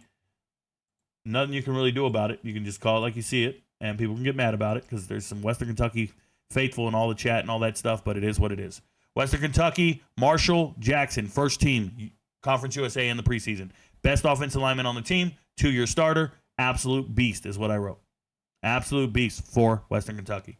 Jamel Jackson, the guy, the transfer behind him, cheap depth piece from Central Michigan, Fort Valley State, really transfer. Played in 2 games at CMU before he got injured, but he's just a Fort Valley State transfer. Lawrence Seymour, transfer from Miami and Akron. He started 5 games at center for Akron. He was at Miami for 3 years. He did start 3 games in 3 years. Former Miami Central product, if I remember correctly, his high school. Melvin Collins at center. Melvin Collins, JUCO. Surprised to see him starting. His was special teams last year, and he only played in 4 games. I actually think Elijah Williams, the Kent State transfer, is affordable depth, but I just don't know how Melvin Collins is starting. You got to find somebody else on the roster that can play center. That's how I feel about it. Wallace Weston, Georgia Southern transferred to Georgia Southern from Georgia. There's a guy at Georgia, then he went to Georgia Southern. He was playing defensive lineman too. I'm not sure where he belongs. Went and watched his huddle tape. He played in the GISA. If you guys don't know GISA, that's the Independent School Association in Georgia. That's not GSHA football. That's not regular Georgia football. That's the other private school bullshit, the independent schools. That's just, I don't know. There's some good players over there, I guess. But I just have a hard time assessing the level of football you played and who you played against when you played over there in that conference. I'm being real, or in that level of football, whatever you call that. League. Devon Smith is the other guy, so that's a Georgia transfer, Georgia Southern, but he's in your starting lineup. Devon Smith is okay. ULM, New Mexico, JUCO transfer, rotational player at ULM. This is not a conference championship offensive line is what I wrote. And you see the score, 43%. All right, Western Michigan. I've been high on Western Michigan. They got everything except for an offensive line. So Western Michigan, if you want to believe in them, they got running backs, wide receivers, tight ends, no offensive line. And Brock Lowry's actually sneaky good. He's sneaky good. He might be better than that 4 I'm giving him. He might be a 4.5. But they have no offensive line. Maybe Blake Bosma can help because Bosma's a beast, but he's really a receiving tight end, so I don't know what we're going to do here. Offensive line, trying to replace All-Americans, Jacob Gideon and Addison West isn't easy, okay? So we got Adam Vandervest. Vandervest is a senior and hasn't started much, but he's been in the rotation. He's a senior and hasn't started much, but he's been in rotation. John Hoffer, 2 starts in 2023. Nothing else to him. Raheem Anderson is a grown man transfer.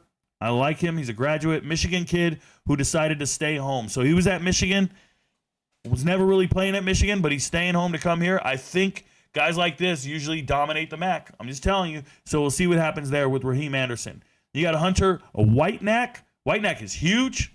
6'7", 361 pounds. I know he was a wrestler in high school. I was looking up some of his wrestling stats. School records and career pins and fastest pin and all this stuff. This is a guy that was at Illinois. There's no shame in not starting at Illinois. So you have a center from Michigan, a guard from Illinois. We could have something here. Then you have Zach Vaughn, a graduate transfer, an older guy. He's been 4 years at Wake Forest, never really played, 6'6", 315 pounds. Just a lot of big guys that have never played. 2 guys have never played over here. 3 guys have never played over. Literally 5 guys who've never played anywhere. They've never played anywhere, these 5. I still gave it 2.5 because of some of the programs they're coming from, like Illinois, Michigan. But they've never played anywhere. How do you not play anywhere? And you're in the starting lineup in the MAC. I hope it works out, bro. Looks bad. Wisconsin looks good. Wisconsin's offensive line is a 9.25. Pretty good. Excuse me, you have to always close that ad before you scroll down. And then we end with Wyoming, and we're all done. They have a pretty good defensive, or a pretty decent line. Excuse me, bro. Whew. Davis Heinzen coming in at left tackle. That's a transfer, CMU transfer, Central Michigan. He started 36 consecutive games at Central Michigan. He is a Wisconsin kid. He's a grown man. He's coming back home. They got it, bro. They believe in him.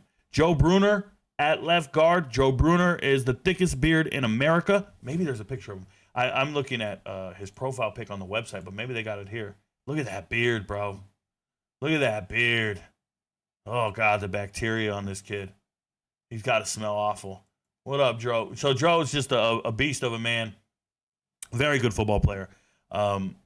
Thickest beard in America. Started 12 games last year. Graded well. I liked his tape. I thought he was good. Jake Renfro, we've known he's great. Jake Renfro started his career at Cincinnati, came over with Fickle and his staff back in 2023.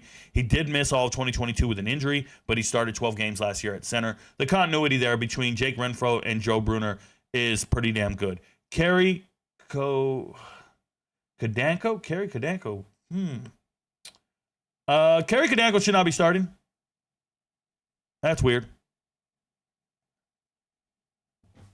I think he's never played. I've never seen him play. I think JP is going to start. Is JP injured? JP will start. I think JP might be injured. Something's going on. JP will start. That's weird. JP's good. I don't know what that is. Oh, Emerson Mandel's pretty decent too. And I don't believe this. I don't know where they got that from. I don't know. I don't believe this. 73 will not be in the starting lineup day one.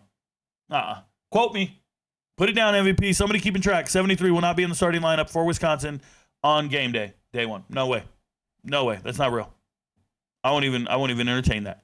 And then Riley Mahlman over here, first team all Big Ten. Listen to me. That means you're an NFL draft pick. He's 6'8". He's the best offensive lineman at Wisconsin for 3 years now. One of the best in the entire nation. The real deal. So Riley, first team all Big Ten. That's as good as it gets. Yeah, this is a good team, man. Just a MAC guy coming in, 36 starts, a very senior guy, experienced. Two guys have been playing together for a while. This I don't believe, and that's an NFL guy. This should be JP. JP or Emerson Mandel. I don't believe that. Watch me. Watch me, bro. And then Wyoming. Wyoming's the last offensive line I looked at. And if they had kept Pregnon on this team, they would be the greatest group of 5 offensive line in the history of offensive lines. Now, they were 3-9 last year. I'm not saying they're any good. But the offensive line, pretty good. Look at the score, 52. 52 is pretty good, guys. 52 is pretty good. Shout out to Wyoming. Let's talk about it. So, we're talking about they have 2 first-team All-Mountain West preseason guys. Nathan Greiger started the season opener, but then he got injured and he missed the whole season. So Greiger's coming back. He didn't play all last year, but he was slated to be the starter. So I think that's a multi-year starter, if you ask me. Then they have Wes King at left guard. Wes King started 13 games in 2023, 8 games in 2024, and he missed some time due to injuries. So when you see a team and the wheels fall off, it could be because your left tackle is gone for the year, and then you miss some games on your left guard. You missed your entire left side, bro. It's a problem. You need them there. Okay? Then we have Jack Walsh. Jack Walsh, multi-year starter, all-conference, first team, everything else. He's been all Mountain West the last 2 years. Jack Walsh, one of the best centers in all the Mountain West. He's the real deal. Okay? Caden Barnett, multi-year starter, first team all-conference, bee's knees. Both of them guys, bee's knees. Returning starters, bees motherfucking knees. And then Rex Johnson only started the last 5 games of last year, but it's good to have him here. I'm struggling only giving them an 8. I want to give them more, but we'll just leave it at an 8. It's Wisconsin, bro. I mean, it's Wyoming. Let's not get too carried away. But they're very, very good. Very, very good. All right, well, that's the offensive line podcast. That's part 3. We just ended it in 3.5 hours. Sorry, that means to watch all these, it's 7.5 hours. Imagine the amount of research it took to get that done. We're going to start attacking defensive linemen tomorrow. Shout out to you, MVPs. We will get after it. Your friends don't know, but Rico knows. Peace, y'all.